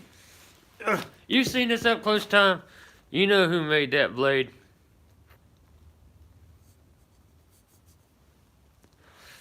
You know who made my knife. And that is a beauty, isn't it? Look at the scales on that motherfucker. I could just sit and look at this knife. This knife is like porn to me. And I am never out of like arm's reach of this knife. Ever since Charles gave me this knife, or I won this knife in that contest on Deep Woods Bushcraft and Survival, it's not been more than arm's length away from me. It's either sitting on the stand right by the couch, or on my bed, or... Yeah, okay, Frontier. Here's what's going to happen with my vlog channel. The vlog channel I set up, and we'll talk about this process here right quick. Not really the theme, but... whenever you live stream on Twitch, you can make a lot of money live streaming on Twitch, but you can also take that content, that video, that live stream, and upload it to YouTube. Since YouTube is a different platform, you get paid for the same video twice. So if you live stream over on Twitch, you can get paid for it on Twitch and on YouTube. So you get paid twice for a single video. Or you can take that live stream, since my live streams tend to go a little long, you can take that live stream and break it down into a 10-15 minute video and upload it to YouTube. So, YouTube is a discovery-based platform. So, and I'm waving my knife around here on purpose. That's just because Tyler thought that by showing off his axe in his video, he got demonetized for it. YouTube is a discovery-based platform. It's searchable. There's the tags, the metadata, the analytics, recommended list, thumbs up, thumbs down, activity on the video, all that shit. Yeah. YouTube is the discovery base. It's the search engine. Twitch is not a discovery-based channel. On Twitch, either you have viewers on that live stream or you don't. The more viewers you have on a current live stream, the higher you rank. As soon as that live stream's over, you drop off of that rank and the next guy goes up. So let's say I'm over there streaming on Twitch and I have 1 viewer, right? I'm all the way down at the bottom of the list, but if I have 5 viewers, that bumps me 3/4 of the way to the top. If I have 100 viewers, I'm in the top 1 or 2 rows. As soon as I stop streaming, my channel drops off so somebody else's can take my place. So it's only active live streams that show up on those recommendeds. So you get discovered on YouTube, and people can go back and watch old videos on either Twitch or YouTube. You get discovered on YouTube. You use the hashtags, you get your name out there on YouTube. People find you on YouTube, but if they want to catch you live, they go to Twitch. So I got this whole complicated thing going on right now, which is what I spent a lot of time the past couple of weeks doing, is building up the Twitch channel, which you got to have Streamlabs and OBS, and it's a very not complicated process, but there's a lot of steps to setting up a channel. It's not like YouTube. It's just a completely different platform, a completely different setup. So I get Twitch all set up, and then we launch the second vlog channel, which will have 22 episodes in it, and a lot of those episodes are talking about developing the Twitch channel, how I did it. I got a new studio inside the house that you guys will be able to see with track lighting and the whole bit to stream on Twitch. So when I'm over on Twitch, I'll be streaming out in the woods, the live Bushcraft Build Series. I'll also be streaming a lot from here at my house. Some of those streams will go 12 hours long because that's the way Twitch works. 12-hour live streams over on Twitch is nothing. The longer you stream, the more exposure you get, the more followers you get, the faster you climb. It's not like that on YouTube. YouTube, if you stream on YouTube, and like as I'm watching the people in this room right now, they're coming and going, coming and going, coming and going. So people come into the live stream, they hang around for 10, 15 minutes, and then they leave. They hang around for 20 minutes, and then they leave. So what that does to the analytics of the video is you did not hold the audience's attention, so your video does not get recommended. Because live streaming on YouTube, the audience is in and out, in and out, in and out, and everything's based on the numbers. Because people are coming in and out all the fucking time, I'm not getting the audience retention rate, which drops the video down in the ranks. I got 19 people in here right now. I got 11 thumbs up. They're not interacting with the video. That drops it down in the ranks. So this live stream isn't going to get recommended as good as some other things go. Now we just dropped down to 18. In the past 30 seconds, that number has gone up and down 5 fucking times. That's affecting the analytics of the video, which means this video is not going to rank for shit because people are coming in and out, in and out, in and out. That affects your watch time, that affects your audience retention, that affects the overall analytics of the video, and you don't get nowhere on YouTube because people come in and out of the live streams. Over on Twitch, it doesn't matter. It don't affect the performance of the video at all. Yeah, it's bullshit. The odds are stacked against you on YouTube. So because people come in and out of the live stream all the time, every time somebody drops out of the live stream, that audience retention percentage goes down. Every time somebody comes in a live stream and doesn't hit the thumbs up or interact or like talk in the chat, the audience interaction numbers go down. All of that comes into play and affects the video, so the deck's stacked against you from the get. Especially live streaming. Now, if you just post a choreographed video, it's sort of going to go the way that it goes. But let's say Friday night episode of Huntsman. Those are 45-minute to 1-hour episodes. If people only watch 15 minutes of it because they just skip through to try to catch in the highlights of the video, that affects the performance of the video. YouTube's not going to recommend it anymore because people are just skipping through. They're not watching the whole thing. You're not getting that audience retention. So, you don't get nowhere. You put in all this effort and all of this work and days and days and days of filming and editing and processing and promoting, and because people didn't watch that video all the way through, they just trash it. It's not up to you.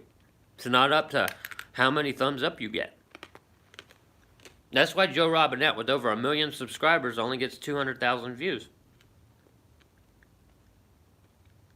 YouTube stacked against people with 1 million subscribers.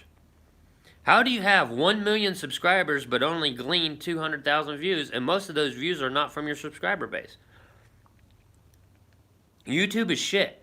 Now, what happened when I put out the video announcing my move to Twitch, and I talked about, I had Caitlin Witcher highlighted in that video, and Caitlin's been on YouTube for like 7 years.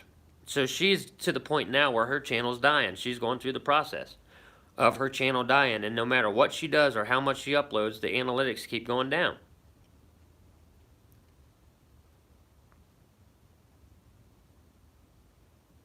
Hey, Frontier, I'll be happy to. I'll even put you up in the community section of the channel as soon as the live stream's done.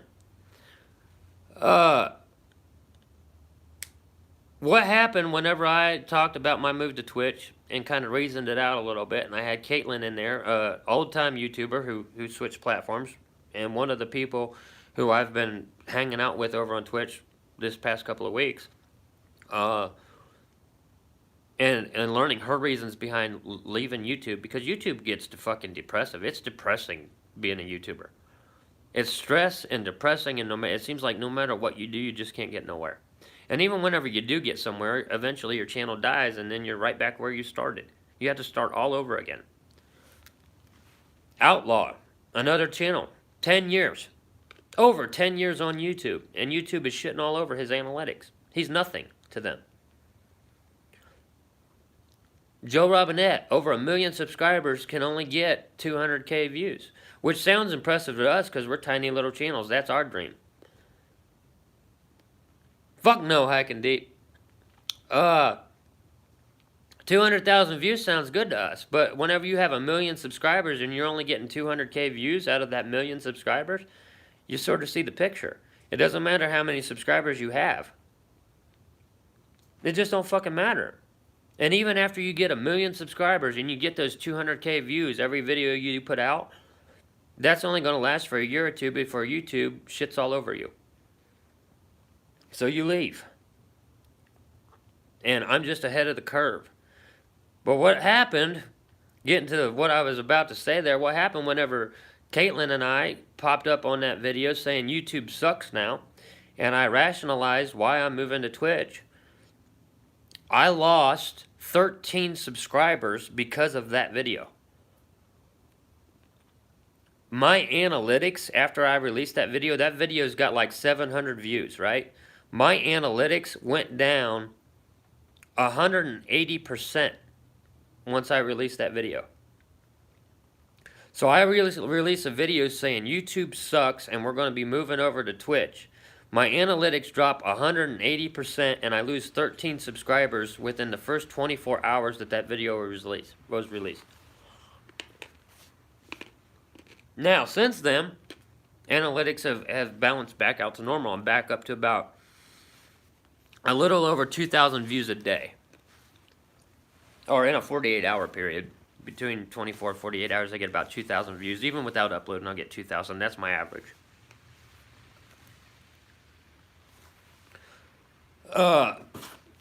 But yeah, I'm like, why is everybody... when I see my subscriber number dropping to nearly 20 subscribers after releasing that video, I'm like, what the fuck did I say in that video, aside from YouTube sucks, that caused everybody to get so pissed off because I'm leaving YouTube and going to Twitch?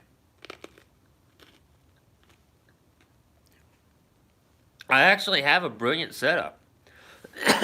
I'm not just going to Twitch. I'm going to Twitch and I'm passing the Twitch content back to YouTube. So you guys who don't like the platform, who are not comfortable with the platform, who just don't want to join in another fucking platform, you don't have to. Content's going to come here anyway. It's going to be on the new vlog channel. You can get the link to the vlog channel down in the description of this video. So the same content, or pretty much the same content that's going to be up on Twitch, will be on YouTube. It'll just be secondhand. It won't be live. It's just like a pre-recorded thing. You won't be able to see the live chat so much. You won't be able to interact like you do in the live streams, just like this live stream right here. The live streams will be on Twitch, but the replay will be on YouTube. So I get paid for the same video twice. I'm putting that content up on the new vlog channel because it don't fit in. It will not fit in with Bushcraft Survival, the genre of this channel. I'll have a completely different audience for the Twitch channel. People that watch me on Twitch will want something more than Bushcraft and Survival content. If you want Bushcraft and Survival content, stay right here. We're still going to have the Friday night episodes of Huntsman. If you want me to talk about politics, religion, and her, go to the new vlog channel. And then you'll get the secondhand content from Twitch. If you want to interact with me on live streams, or you want to be part of the next live Bushcraft Build Series, that you have to go to Twitch. Now, the second live Bushcraft Build Series, you know how we did the first one last year, right? The second one's going to be a little bit more interactive. So the way that this is going to play out is almost like a real-life video game. And the viewers are in control of me in this game. So you'll get, in the second live Bushcraft Build Series, you'll get to choose the tools that I take with me on each adventure. You'll get to choose the type of environment that I go into. You'll get to choose what kind of survival shelter that I build out there. You'll get to choose the site, whether it's by a creek, up at the top of a hill, up at the bottom, or down at the bottom of a hill, halfway up a hill. You'll get to choose the location. You'll get to choose the setting. You'll get to choose the materials that I use to build with. Everything is up to the audience, and then I have to solve the puzzle with whatever information the audience gives me. So it's like a multiple choice thing. If I start streaming, I might have 3 tools laid out in front of me and say, okay, it's up to you guys. Which one of these tools do I take with me today? Knife, axe, or saw? It's up to the audience to decide which tool that I take, or what gear that I take, what set of gear that I take. So they'll give me that feedback. They'll tell me what they want me to take, and that's what I take. I don't get to decide myself. I have to adapt to whatever situation the audience puts me in. And that's how we're going to do the second live Bushcraft Build Series. It's a video game where the viewers are in control, and I'm the main character in the video game.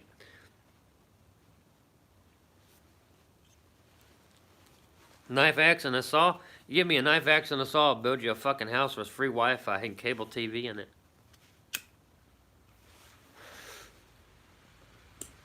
So it's more interactive, and it's real time. It's live. It's happening live. I'll have a table, or I'll have a bench, or I'll have a log. Say, these are the items that you guys can pick from. What am I taking with me today? So I throw those items in my backpack after the audience selects what I'm taking. I throw those items, and I leave the rest of them. And I say, okay, guys, what direction am I going in today? And they'll send me northeast, southwest, northeast, northwest, southwest, whatever direction they decide. That's the direction I start walking. We might go for a little while, and then I say, okay, guys, we're going to switch direction. What direction do I go now? They switch my direction. I don't get to pick what direction I'm going in. And whatever I run into, I run into. Whatever terrain I run into. Like say I come up to a cliff, right? And I say, okay, audience, do I turn around and go back, or do I Huntsman slide down the cliff? Do I jump off the cliff, or do I turn around and go back? Do I go left or right? Do I follow the top of the ridge? Do I slide down the ridge? Do I go back? What do you guys want me to do here? They have to decide whether I walk the top of the ridge, turn around into safety, or slide down the hill. And I have to do whatever the audience tells me to do. So that's the interactive part of the live stream. Along with that, there's also interactive features on the live stream thanks to Streamlabs. So if I get a new follower, an animation will pop up on the screen. And it'll announce their name right on the screen. The live chat will be rolling right on the screen, just like it does here. It won't be in a side window, it'll actually be on the window. There'll be bars at the top. There's a bar at the top where it's an interactive game, where the audience can interact with that bar. There's also a bar on this side that controls kind of what is going on with me. Kind of like an energy level in a video game. This is the energy level of me. This is something else that's going on. So they can control those bars, the slide of those bars, whether they go up or down, and that changes what happens in the video. So it's extremely interactive. It's taken a lot of time to build it, and that's where I've been investing a lot of my energy. And whenever I'm not building that, as far as the programming goes and the whole setup of the Twitch channel goes, I'm just hanging out with my old friends from YouTube who have gone ahead of me and already got this set up. AT&T. And then, of course, you know, whenever I'm live streaming, I use a hotspot booster and the battery power backup, so I can stream a little bit longer. And cold temperatures like this, the iPhone stays cooler longer, but the battery power drops faster, so I'm actually dropping down a lot faster out here in the wintertime in the cold than I do in the summertime streaming from camp. Because you guys know from camp we could stream for 4 or 5 hours. Out here in the winter, it's about 20 degrees out here right now, and my battery is dropping a lot faster.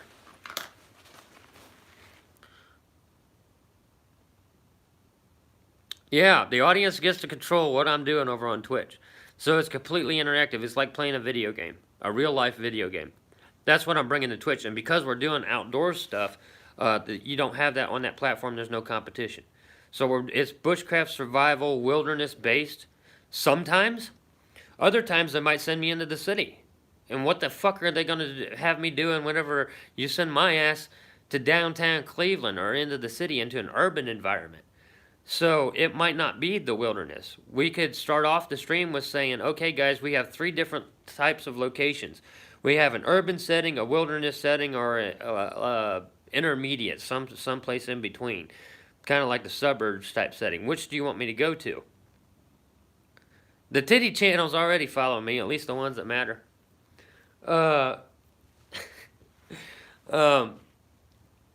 So they could pick whether I'm in an urban environment, the wilderness environment, or whether I could be on the road. Do you guys want me to drive today? We'll just drive around and fucking talk while I'm driving. And I'll have the live stream facing out the windshield of the truck. So they can just drive around with me, listening to music or whatever, fuck ever. Everything is interactive and there are no limitations. There's no genre base. We could do whatever we want. And it's the same with the new vlog channel, the new private vlog channel, which you can get a link for down in the description too. Hey, Strung Out, thanks for stopping by, brother. Appreciate it. Miss you, man. Need to catch up. Much more interactive experience than anything we're seeing right now. Even on the Huntsman Live Bushcraft Build Series, that was interactive. But you guys were basically just watching me build the structure. You guys really weren't involved, aside from maybe answering a question for me, saying, if I'm saying, what the hell am I doing? What am I doing wrong? And you guys give me the answer. This time, you get to decide what kind of shelter I build, what materials I use to build it with, what tools that I'm using that day. And then I have to puzzle out right there on the live feed, taking the information that the audience gave me, the tools, the materials, and the type of build, and figure it out on a live stream without fucking it up.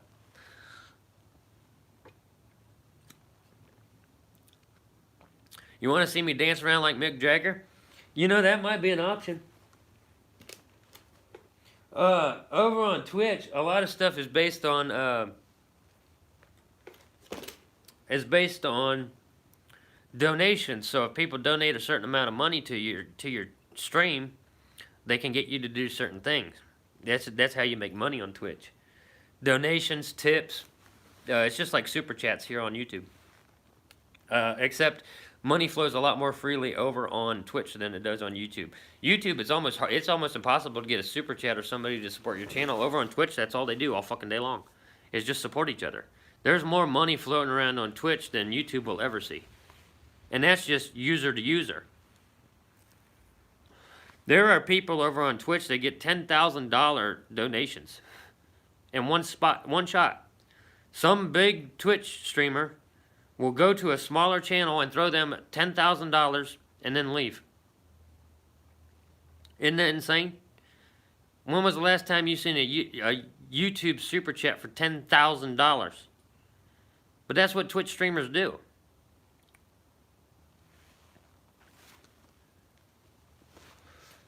Whew.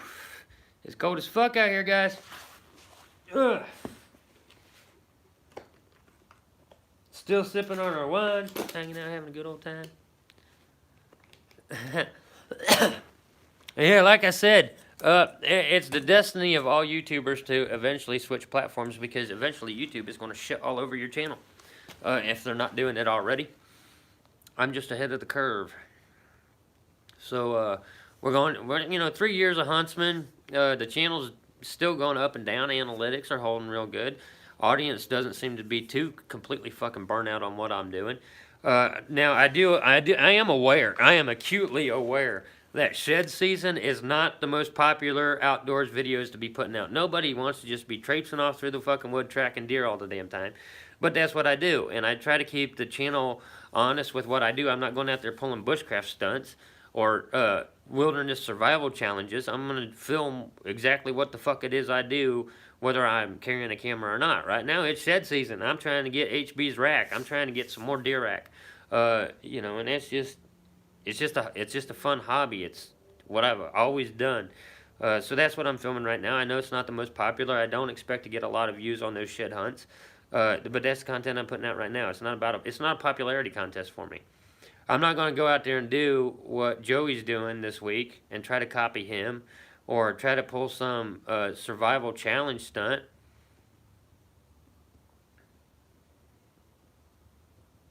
You know, Tom, you might actually go over pretty well on Twitch. Some of those people over there, they need help.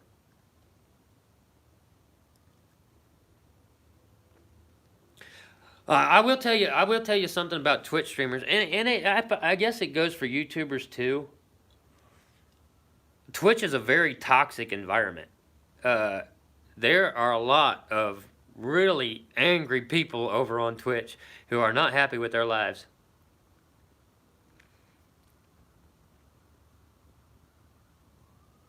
$10 to strut around like Mick Jagger for 3 minutes. Rich, you're pushing your luck, man. Twitch is very toxic. It is full of trolls. So there's that to contend with. There's a lot of angry young men on Twitch who haven't lost their virginity yet. So there's that to deal with. And they're out there trying to be keyboard warriors and try to prove something.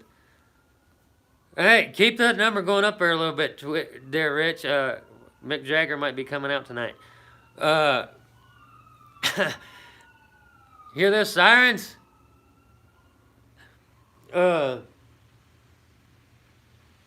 Yeah, Twitch is toxic. It's not like YouTube. YouTube is like the safe space for beta males. If a lot of guys that I know, if they try to go over to Twitch, Twitch would fucking eat them alive. But you guys know how I am with trolls. I don't care. Come on in. See what happens to you.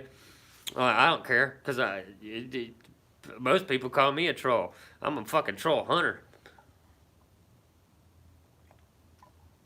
And I got some good old friends over on Twitch, who kind of steered me in the right direction as far as setting up, my moderations and stuff like that. So help keep things under control a little bit. I love them to death. Nanaloo, Caitlin Witcher, just a lot of people, man. A lot of old YouTubers are streaming every day on Twitch or 3 or 4 times a week on Twitch, and they don't upload to YouTube anymore because there's just no money in it. They make more in one live stream on Twitch than they do in a year on YouTube.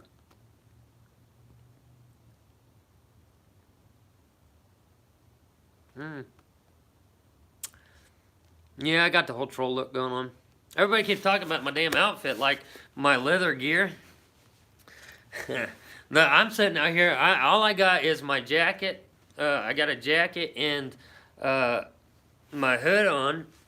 It's 20 degrees outside, and I don't need a blanket. The fire done died, and I'm toasty as hell because the leather just traps my core temperature in there so much. My hands don't even get cold. 20 degrees outside, I'm not wearing gloves because the blood don't have to come away from my hands to heat up my core. That's the benefit of wearing leather. Especially tight-fitting leather like this. Like, this is pretty tight to the chest, and it's all layered up. Like, you can see the layers kind of in the light there. I got straps going all the way across. That's the actual 3rd layer of leather. So there's one layer underneath the jacket, then there's the jacket itself, and then there's these straps that go across my midsection. and then the cowl on top of it, my core temperature can't go anywhere. So I'm actually heating my core up so much it's transferring that heat down through my limbs and keeping my hands warm even without having gloves on. And I don't even have to have the hood up to keep my ears warm because my hair's so goddamn long now. So yeah, leather is the way to go as far as outdoor gear. A lot of people go with down, or they just go with some, the bushcraft pants. I'm out here and just leather, leather, leather. I even took my long coat off because I got too damn hot. Could see my breath. But it's all good. Can't advise everybody. Like, I wear leather. It's different. It's just like, I mean, everything I'm doing is different. The potion bottles, the bourbon bottle, wearing leather, everything that I'm doing is different. Even this goddamn thing that I have on right here. Just in case it did get too cold out here, old Huntsman's got his face mask on, ready to go. And then I just huddle up just like this out in the woods. Ain't nothing getting in on me. I'm wearing my shoulder. Yep. The only problem that I ever run into with leather, like my long coat, it stiffens up like a goddamn bell when it gets too cold. It gets stiff as hell, which is good because it just, it's not messing with my movement or anything like that, and it just blocks the wind. It's just a wall. There's no wind or water getting into that leather long coat. And then I having all this on underneath that long coat itself. So the long coat is kind of like the outer shell that blocks all of the wind from getting to all of this. So I can't cool down at all. I actually have to open all of this up to cool my temperature down so I'm not sweating. You know what I mean? You got to regulate your body temperature while you're out, especially if you're on the move like I am with shed hunting. All the time, in and out, open up, close it up, open up, close it up, just regulating my body temperature. But with this jacket here, like the sleeves open up, I got vents on the sleeves right here. You can't see shit in this light though. But these sleeves open up where I can vent the sleeves. So I still keep my chest warm, but I can vent heat out of my shoulder area. And it's the same with opening up the cowl. The cowl fastens on both sides.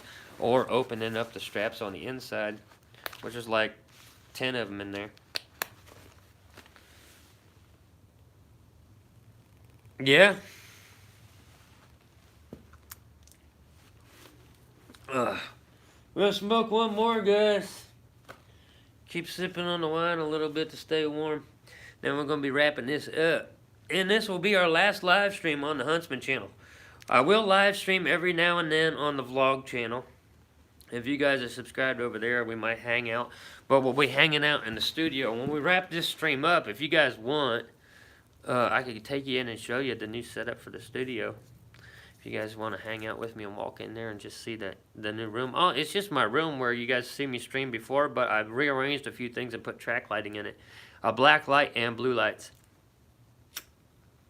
And it's just a different look. We might not even do that. We'll save that for later. It's just, I did all of the lighting and everything. I got my whole setup and I filmed a video where I did my whole Twitch setup as far as my Twitch home studio for less than $20. And there are people out there who spend thousands and thousands of dollars on their home studio. I did mine for less than 20. And that includes the track lighting, the blue lights, the colored lights, everything that goes into the putting on a good show for Twitch streams. It was a pretty good deal, and all of that stuff will be coming up on the vlog channel. So you get to see how I built the room, and how I set up the OBS and Streamlabs, the animations that I have on the new Twitch channel. The Twitch channel is going to be big, guys, and if I have more fun on Twitch than I do YouTube, I ain't going to hesitate to leave YouTube behind. Just being honest with you, I know that a lot of people out there have sort of xenophobia, like they just don't want to go to a new platform. They're just so comfortable with YouTube, they don't want to try out something new. But from my perspective, I just have more fun on Twitch. Maybe it's because some of my oldest friends are there, and I just love hanging out with them in their chats. I'm not even streaming yet, but I'll spend 10 hours with them a day, just because they're streaming. So I'm in their chat room just like you're in my chat room here, just supporting them, giving them subscriptions and sending them donations, just because I love them, and they're just old friends, and it's just there's just a nostalgia to it. I love catching up with them, seeing what's going on with them now, but I'm also learning about Twitch because I want to start doing that over there. So, a lot of content, a lot of topic, a lot of talk about Twitch. I know it's droning, but it takes a lot to build that up. Like I said before, you get discovered on YouTube, and then you stream on Twitch. You can't do one without the other. You really can't. It's just how the process works. It's just that's social media, or being a vlogger, or creating content, being a content creator. I guess you want to call it now, whatever the fuck you want to call it. You're in front of a camera. Uh, if you want to succeed in live streams, you go to Twitch. If you want to succeed in choreographed videos, you go to YouTube. I want to do both, so I'm going to use both platforms and try to maximize both. So that's all it is. It's a long process. It's a complicated process, and I know a lot of people are getting burnt out on the process, or hearing about the process, but it's just what I got to do to get this ball rolling. Once it's rolling, it just runs smooth. Twitch content will be Twitch content. YouTube will be YouTube. And there'll be a wall between the two. The only bridge between the walls is the new channel. Tom, I'll tell you what I'll do. I'll send you a link to the Twitch channel. You can actually get the link. It's the very first link in the description of this video. It's down there right now. So you just click on that top link. It'll take you over to the Twitch channel. Just hit the follow button, and that's all it takes. You can sign up with your YouTube account over on Twitch. I mean, you don't have to fill out anything or anything like that. You just sign up, follow, and then you can get a notification when I go live. And I will announce the live Bushcraft Build Series on Facebook and right here on YouTube, so you guys can join in on the second live Bushcraft Build. We had a lot of fun with the first one. I think the second one, with it being more interactive, will be a lot more fun because you guys will be so much more involved. It won't be really nothing is going to be up to me except for answering whatever puzzle you guys throw my way. So I have to adapt to whatever situation you guys put me in. So you really get to put me to the test. And all of my haters should be like jumping in on that shit. Like people that absolutely hate my guts saying we're going to embarrass this guy on a live stream should come and follow me on Twitch and then throw me a curveball and see if I can solve it. The people that wanted me to fail should follow me on Twitch and try to make me fail. That's what's going to make it interesting. That's what's going to make it fun for me too. Ugh. You know, guys.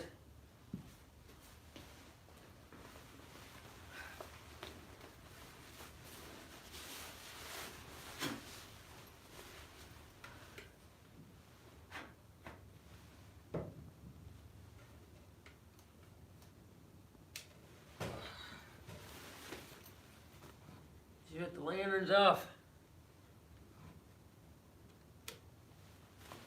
Whoo! Colder than a witch's tit out here. Ugh. Ugh. Yeah. It's been a fun stream. We did not get the candy cane lit a second time, though. We failed. I really feel like I'm not living up to my best self. But we did spark a fucking candy cane right here on this live stream. I'm going to cut that highlight out. You're going to see it all over the place. Huntsman lit a candy cane. Lit a fire with a fucking candy cane on a live stream. Yeah. I'm proud of that moment. It happened once, but we weren't able to rub it out the second time. I don't know why. Maybe the mix was off. I didn't have enough potassium in it, or maybe I should have used a little bit more candy canes where I had that more glucose in there. So maybe I had the mix off on that second one, but the first one rubbed out. We started a fire right here on the live stream using a fucking candy cane. That's a moment. That's going to be the moment that goes down in history for the Huntsman live stream series. Ugh. Guys, I tell you what, man, I've been tired as fuck here lately. All of the stuff that I got going on, and it's backstage stuff, it's development. I'll bet you I've spent at least 80, 90 hours worth of work in development for Streamlabs and the Twitch layout. And you can't even see any of it yet. You won't see it until I turn on Streamlabs and I go live for the very first time. And just like YouTube, trying to get YouTube monetization, There's certain milestones that you want to reach on Twitch. You have to have 100 followers in order to start getting subscriptions. And that gives you more options to use. So once you get 100 followers, then you get more tools to your disposal. And then you have to have so many hours of stream time and blah, blah, blah, blah, blah. Basically, you have to stream 3 days a week for as long as you can to really get things rolling. And then you can kind of level it out a little bit after that. But it's something you really got to keep up with. So if I'm streaming 3 days a week and then trying to film for the Huntsman channel and then trying to film for the new channel, I'm going to be exhausted all the time. Yeah, I was happy with lighting a candy cane, lighting a fire with a candy cane. That was a doozy. I like that moment. We was going to talk about survival psychology tonight while we were sitting around the fire. We really didn't get into that too much. We did talk about third world countries where fire is considered a tool, an everyday tool, rather than a skill. And here in the Western world, it's more of a skill. So you know, you get bow drills and ferro rods and bird's nest, and you know how humans like to overcomplicate everything, and they need a 17-step process to make a fucking ice cube. That's all we do with it. Like, we see it as a skill set. It's not a skill set, it's a tool. Fire itself, the flame itself, the plasma itself is the tool. It's not the tool that you use to make it. It's the tool itself. That is the tool. So in countries like third world countries where fire is an everyday tool, where they're actually using it every day, they have to have it. It's nothing to see a 3 or 4 year old having a fire going, making mud pies. You know, a real fire, making pretend food, because they're expected to know this. Fire is not an instinctive thing. The ability to create and maintain fire is not ingrained into our DNA. We have to learn it. In countries where it's a necessity, they learn it early on. By the time they're 7 years old, they've mastered fire. In Western society, where it's considered a skill set, you have grown adults in their 30s and 40s still trying to do what that 3 or 4 year old in third world countries already mastered. Isn't that crazy? So it's perspective, and it's a lot of cultural things. And then there's the ring of light. Why do we have fires out in the woods? Because you're pushing back primal fear. Because you're scared of the dark.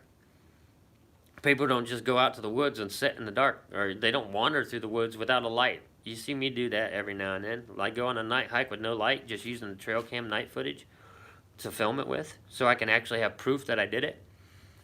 People don't go out into the woods in the dark with no light source at all, because they're chicken shits. There's a primal fear there that they haven't overcome. That's why we created fire in the first place. It pushes back fear. That's that circle of light. Anything within that circle is your safe space, and anything beyond it is black and the unknown. So everybody stays inside that circle because psychologically it feels safe. That circle of light doesn't really keep anything out, doesn't keep anything in. It's all psychological. We could have got into those topics a little bit deeper tonight, but then we started having a little bit more fun rather than a little more tech talk. So what I might do is break that down for a bonus video. We'll talk about survival psychology a little bit more as far as fire is concerned. Why we want to have fire. Even when we don't need it. Midsummer. Hot as fuck outside. We're sparking up a fire because it's getting dark. It's not because we need heat. And it really not because we're trying to push bugs away, even though that's a common excuse. It really don't work unless you throw some herbs in there. I mean, I've had fire after fire after fire. Mosquitoes don't give a fuck about regular wood smoke. They really don't. It irritates them a little bit, but they just come back in it. They'll fly around in that wood smoke like it's nothing. It's still buzzing in your ear. Throw some rosemary and sage in there, it's a different story. Because the shit's toxic to them and they don't like it. But yeah, people spark fires up in the summertime not because they need it. It's because they want it. It's because it's a comfort thing. Just like having their blankie whenever they were a little kid. And they can go out there with their ferro rod all they want and spark it up, or they can fancy up a bow drill and light it up that way, but it doesn't matter what process you use, it's all the same. It's all friction. Tonight we got into chemical fire. Lighting a candy cane on fire, that's chemical. It's a chemical reaction, it's not friction. So as I was rubbing it on the wood there, it was causing a little bit of friction, which was throwing sparks off of those grains of sugar. The sugar grains rubbing together, throwing that static spark. But whenever it actually lit up, that was a chemical reaction between the potassium permanganate and the glucose in the candy cane. So even if I wouldn't have rubbed it, eventually it would have caught on fire as it broke down. It might have been a little bit slower since it's so cold out here. The sugars in that candy cane didn't break down so quick. The glucose wasn't released, and it wasn't causing that chemical reaction to happen so fast. It just froze up. The reaction slowed it down, just like slowing the atoms down in water to make ice. But we did get it going. We got enough friction going. We got it warm enough to where that glucose did break down, and we got the chemical reaction fire. So that's all that was. But going out into the woods with a ferro rod, the way you see everybody doing, making a bird's nest and using a ferro rod to spark a fire, that's a Bic lighter broken down into its individual pieces and made bigger for the handicapped. That's all it is. It's a Bic lighter without the butane. It's nothing fancy. You haven't done anything new. It's not a new skill. What you do with a Bic lighter, that steel roller rolling across the top of that flint, is the same as using a striker and a chunk of flint to spark up char cloth. Same fucking thing. Same technique. It's still taking steel and hitting it on a flint. Bic lighter is taking steel and hitting it on a flint. It's just a different fuel source that the spark is catching on. So you ain't doing nothing new. You ain't learning nothing new. You're using the same fucking materials. Flint and steel, or a Bic lighter, is nothing but a flint and steel. A Zippo lighter, nothing but a flint and steel. Chemical fires, that's a whole different fucking ballgame. Lighting a candy cane on fire, that's a whole different ballgame. Because that's chemistry. It's not oxidation, because that's what's happening with flint and steel. The metal is oxidizing so rapidly that it catches fire. And it's the steel itself, not the flint, that sparks. Steel is very combustible. Just like your ferro rod. It's very combustible. As soon as oxygen hits it, it sparks. What keeps steel from catching fire or spontaneously combusting is whenever it's scratched, it automatically, almost instantaneously oxidizes. And there's this little oxygen layer on top of that rust layer. Microscopic rust that prevents more oxygen from getting to the metal and causing the chemical reaction, which throws your spark. So you knock that barrier off, you expose the raw steel, that's what's catching fire as it reacts with the air. So that's how flint and steel works, chemistry-wise. It's a chemical fire. It's oxygen in the air combining with the steel so rapidly that it throws the spark. So we go into chemical fire with glucose, which was what was in the candy cane, and potassium permanganate. Same basic process. It's just a chemical reaction that's speeding things up to where it eventually catches fire. And then we throw some metal dust in the fire tonight and change it different colors. Having a different colored fire, if you have kids, obviously having a vial of that stuff that you throw into the campfire, and you can get potassium permanganate anywhere. I got a pound of it for like $2 on Etsy. It's potassium permanganate's actually a salt. It's a type of salt. It's a crystal. And you can get it in rougher crystals. It's a purple crystal. If you look at it up close, it's just purple crystals. It looks like purple sand. A lot of it is ground down very fine. What I got here in these vials is very fine crystals. But it's a type of salt, and it reacts with glucose, violently with glucose. So anything that has glucose in it, antifreeze, brake fluid, sugar, regular table sugar, or the fucking candy cane. Awesome, Tom. Appreciate that. Anything with sugar in it will make potassium permanganate catch fire. That's the chemical reaction. And there are other chemicals that you can use to spark fires too. We just got into potassium tonight because my live streams go long as hell as it is anyway. Imagine if I had 3 or 4 different chemicals that do the same. Yeah, blood will react because it's got glucose in it. Your blood sugar will cause potassium to burn. The more glucose, the better, obviously. I could probably use wine to spark it. The higher the concentration of glucose, the more violent the reaction. I think the most violent reaction that I've gotten out of it is from brake fluid. Brake fluid is glucose based, which is why it absorbs water so easy too. Ugh.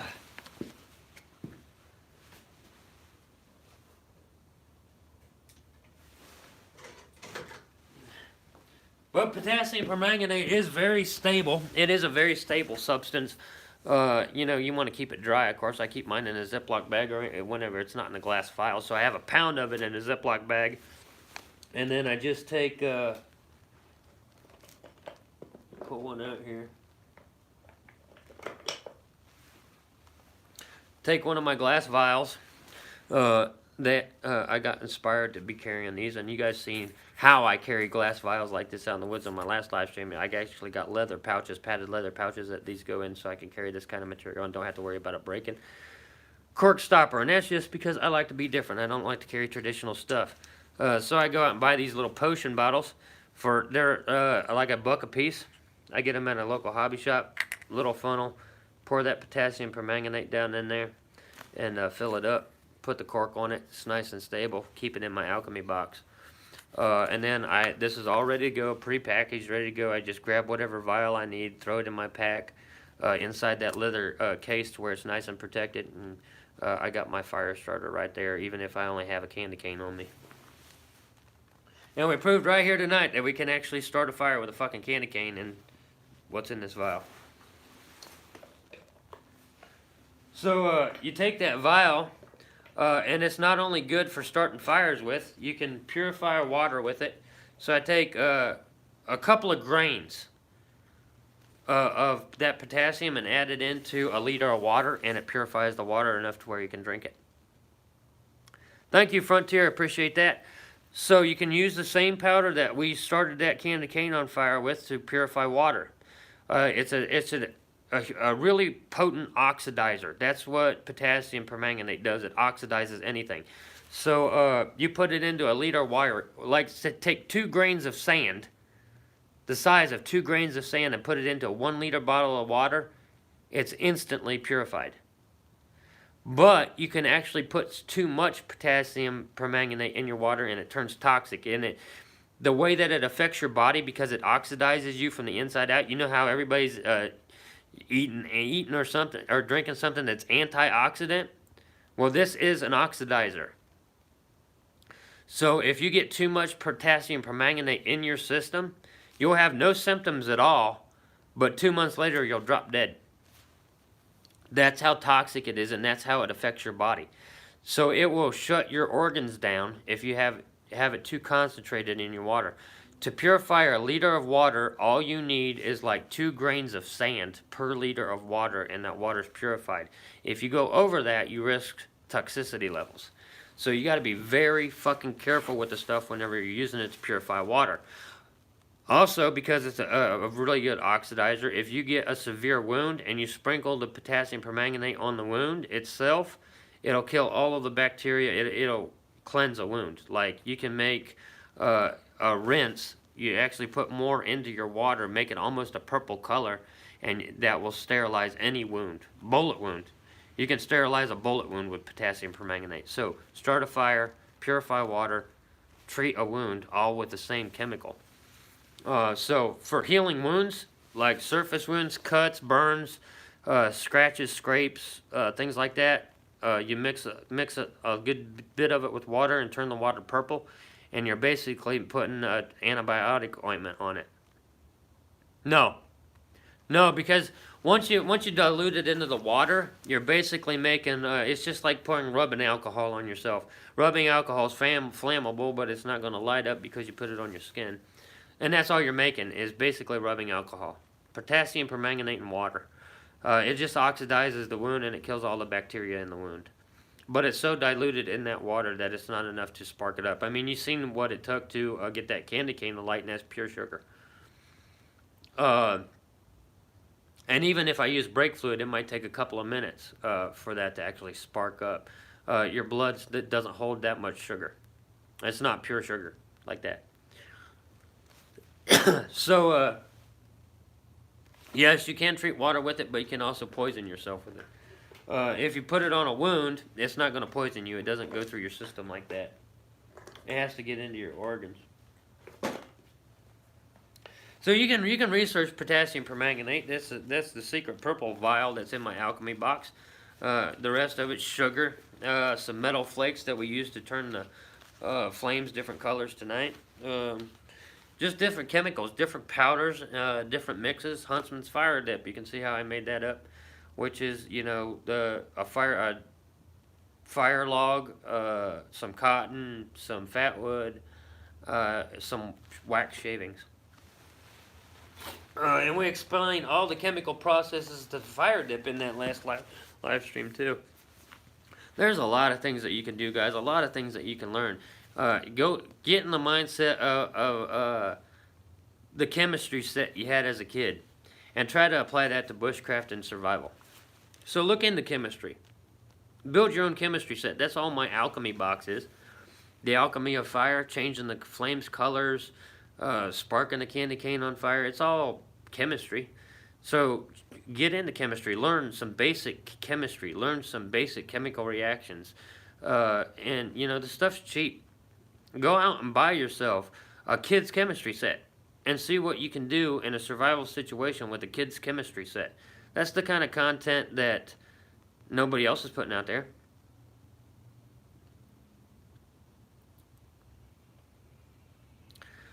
Well, buddy, that's the way it is. We did have a good crowd of people. We had a little over 20 people here that last time. Get the fire put out here, guys.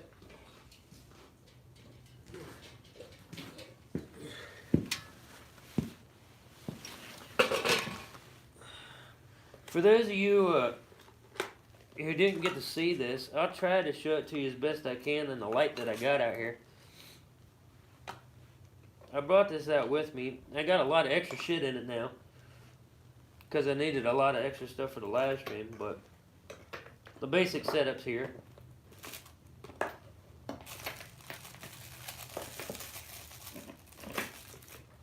Get all the extra shit out of the way. This is what I'm talking about as far as my alchemy set goes. This is my bushcraft kit. Vial after vial after vial of chemicals and herbs and mixes like that. This is my bushcraft kit. That's my survival kit. A little bit different. That book in the back has the recipes in it, the mixes that I have inside the box. What works and what don't. Now, after the live stream tonight, I can go in there and write in this book that I can light a candy cane on fire. And how to do it. It worked the first time, but why didn't it work the second time? So I'll make that note in the book. The mix was off the second time. Maybe I needed more potassium, maybe I needed more candy cane. But I can write those notes down in the book, and I can be a little bit better with the notes later. We got stuff in here, like we emptied our white bottle. There's our potassium. We also have resin oil, and that's pure resin extracted out of the wood. So I could take regular wood, put a couple of drops of this shit on it, and make my own fat wood. And then we got herbal mixes. That is rosemary, sage, and some other shit mixed in there. That's your bug repellent for throwing in your campfire. We got another mix of fire dip in there. And this is just all ready to go. So I grab whatever I need. I throw it in my backpack in whatever container that I want. And it's just different. It's more creative. Need cloves to smoke?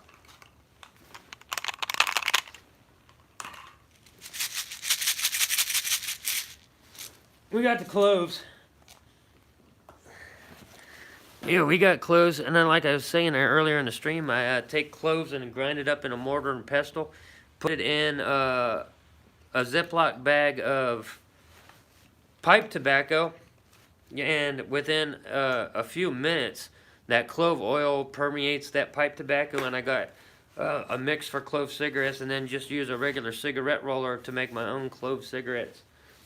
And if I have a cold or if I have a respiratory infection, I'll take a single leaf of white sage and I'll grind it up in the mortar and pestle, and I'll smoke a white sage cigarette because the sage smoke will help kill the bacteria and the infection in your lungs, and you'll heal quick as shit.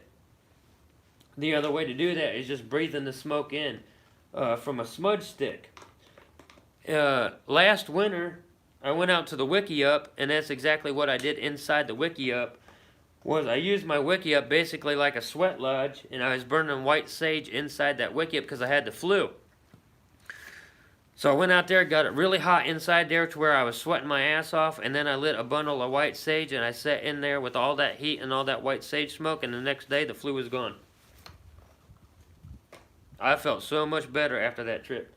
So in order to get over the flu, I went to the woods. Does that make any fucking sense?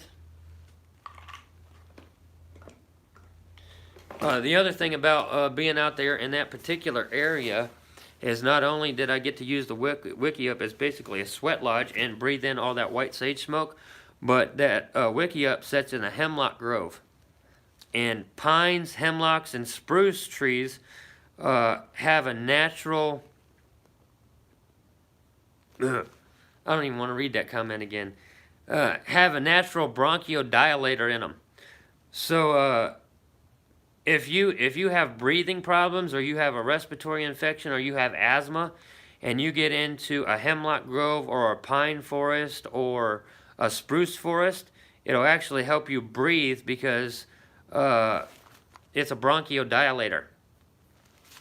You can breathe a lot easier inside of a pine forest or a hemlock grove than outside of it because of the pine, it's just like Tom there said.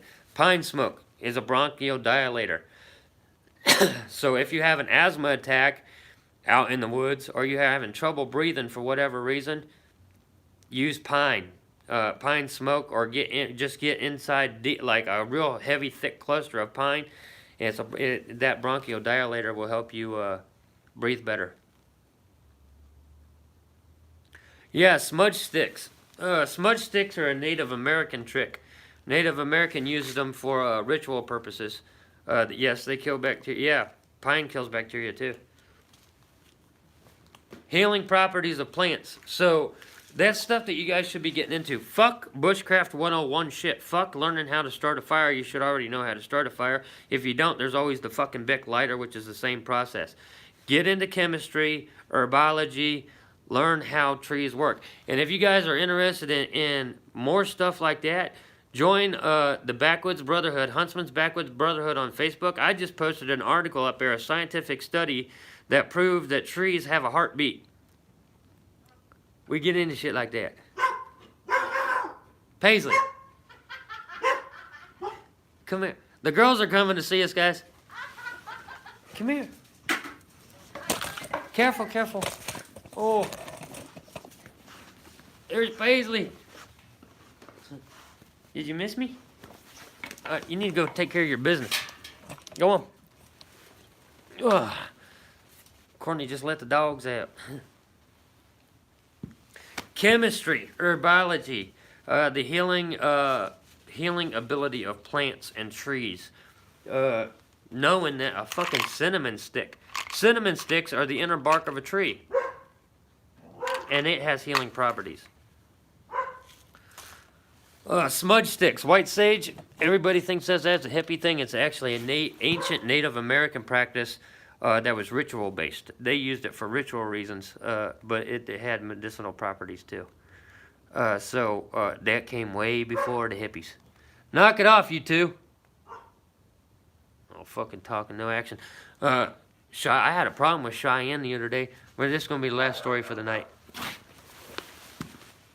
Knock it off. Paisley, leave Maddie alone. So, I was bringing the girls out. Of course, we got a fenced-in backyard. And the neighbor was walking out from behind his house and tried to step into my driveway. And him and Cheyenne came face to face as he was coming around the corner of his house. And she just looked at him, but he took another step. and he stepped onto the blacktop of our driveway, and as soon as he stepped onto that blacktop, Cheyenne went the fuck off on this dude. Like, she ran right up to him, hunched down, her fucking spike came up, and she was baring her teeth. That little shit, I never seen her act so violent. And whenever I went up to try to get her to grab a hold of her and get her off the fucking guy, she fucking turned on me. Like, because I surprised her coming up behind her like that. She turned on me and went to nip me. I about beat her ass. But I never seen a dog like that. She was fine. She was calm and just watching him. Wasn't barking, didn't have her haunches up, nothing. But as soon as he stepped foot on that blacktop, boom. It was like one step too far, and she went full on fucking pit bull on that guy. I felt so bad for that kid. And he put his hands up like I drew a fucking gun on him with Cheyenne coming at him like that. That could have been a bad situation, because if she would have bit him, I would have been having all kinds of fucking trouble over that shit. I mean, he understood they can't have dogs over there, but, you know, he said he didn't mind her acting like that. He's actually good she's territorial like that. Yeah, man, it was, hey, Paisley, knock it off. It was just weird seeing her like that. She's really not that, it was first time in her life I seen her that fucking territorial, where it was just, like there's a solid line and he crossed it. She was fine 1 second. As soon as he stepped foot on the blacktop, that was it. Crazy shit. And I had a hell of a time getting her under control. Of course, after that, she apologized. She was all hunched down and shit like that, you know, kind of quivering. We're going to shut this down, guys. Ugh. Gotta be shutting it down. That light there, I did add the, did add this lamp here. Hey, thanks. Did add this light here down in the description of my videos, so you guys can get this light. This is the polar vortex light. All temperatures, all seasons. Left this out at camp for over a month, and it kept its charge. And we've been live streaming this entire time tonight, and we only dropped one peg on that. So we still got 3 or 4 hours worth of charge on that. We've been streaming for a long fucking time now, and that only went down 1 bar. Paisley, knock it off! About to knock the fur off your ass. But yeah, guys, we gotta be wrapping this live stream up. I'm out of firewood. It was a good stream. Appreciate everybody that stopped by. Hope we inspired you guys to look into some new content. Get into chemistry. Get into herbology. Learn some basics. Just basics stuff. You don't have to be a scientist. Just learn how different plants act and different herbs that you can use while you're out there. Get yourself a chemistry set going, whether you call it an alchemy set, just like I do, just for the you know, the creative process of it. Get into some basic chemistry, learn what reacts with what, and how you can use one chemical, just like potassium permanganate, for 3 different purposes. Multi-purpose chemicals are out there. You just got to look and figure out what they are. And there are a lot of YouTube videos that will teach you all you need to know about this kind of stuff, way better than I can. So thank you guys for coming with me. We're going to wrap up the stream here. I will be putting out a highlight of this long-ass stream probably tomorrow or maybe later on next week. For anybody that wants to catch my pick for the highlights of the show, you can always check out that video. It'll probably be about, you know, maybe 10 minutes long. Anybody that joined me on Twitch, I really appreciate all the support. It might be a little while before we live stream over there because I'm still in development. It is a pain in the ass learning everything that I need to learn for that platform, but we will be up and running on Twitch with the live Bushcraft Build Series Part 2 coming up, where you guys will get to pick almost every single thing I do, and I have to get my way out of whatever situation you guys put me in. So it's going to be a lot of fun over there. I feel bad for anybody that misses it, but that's on them. You can't make them follow you.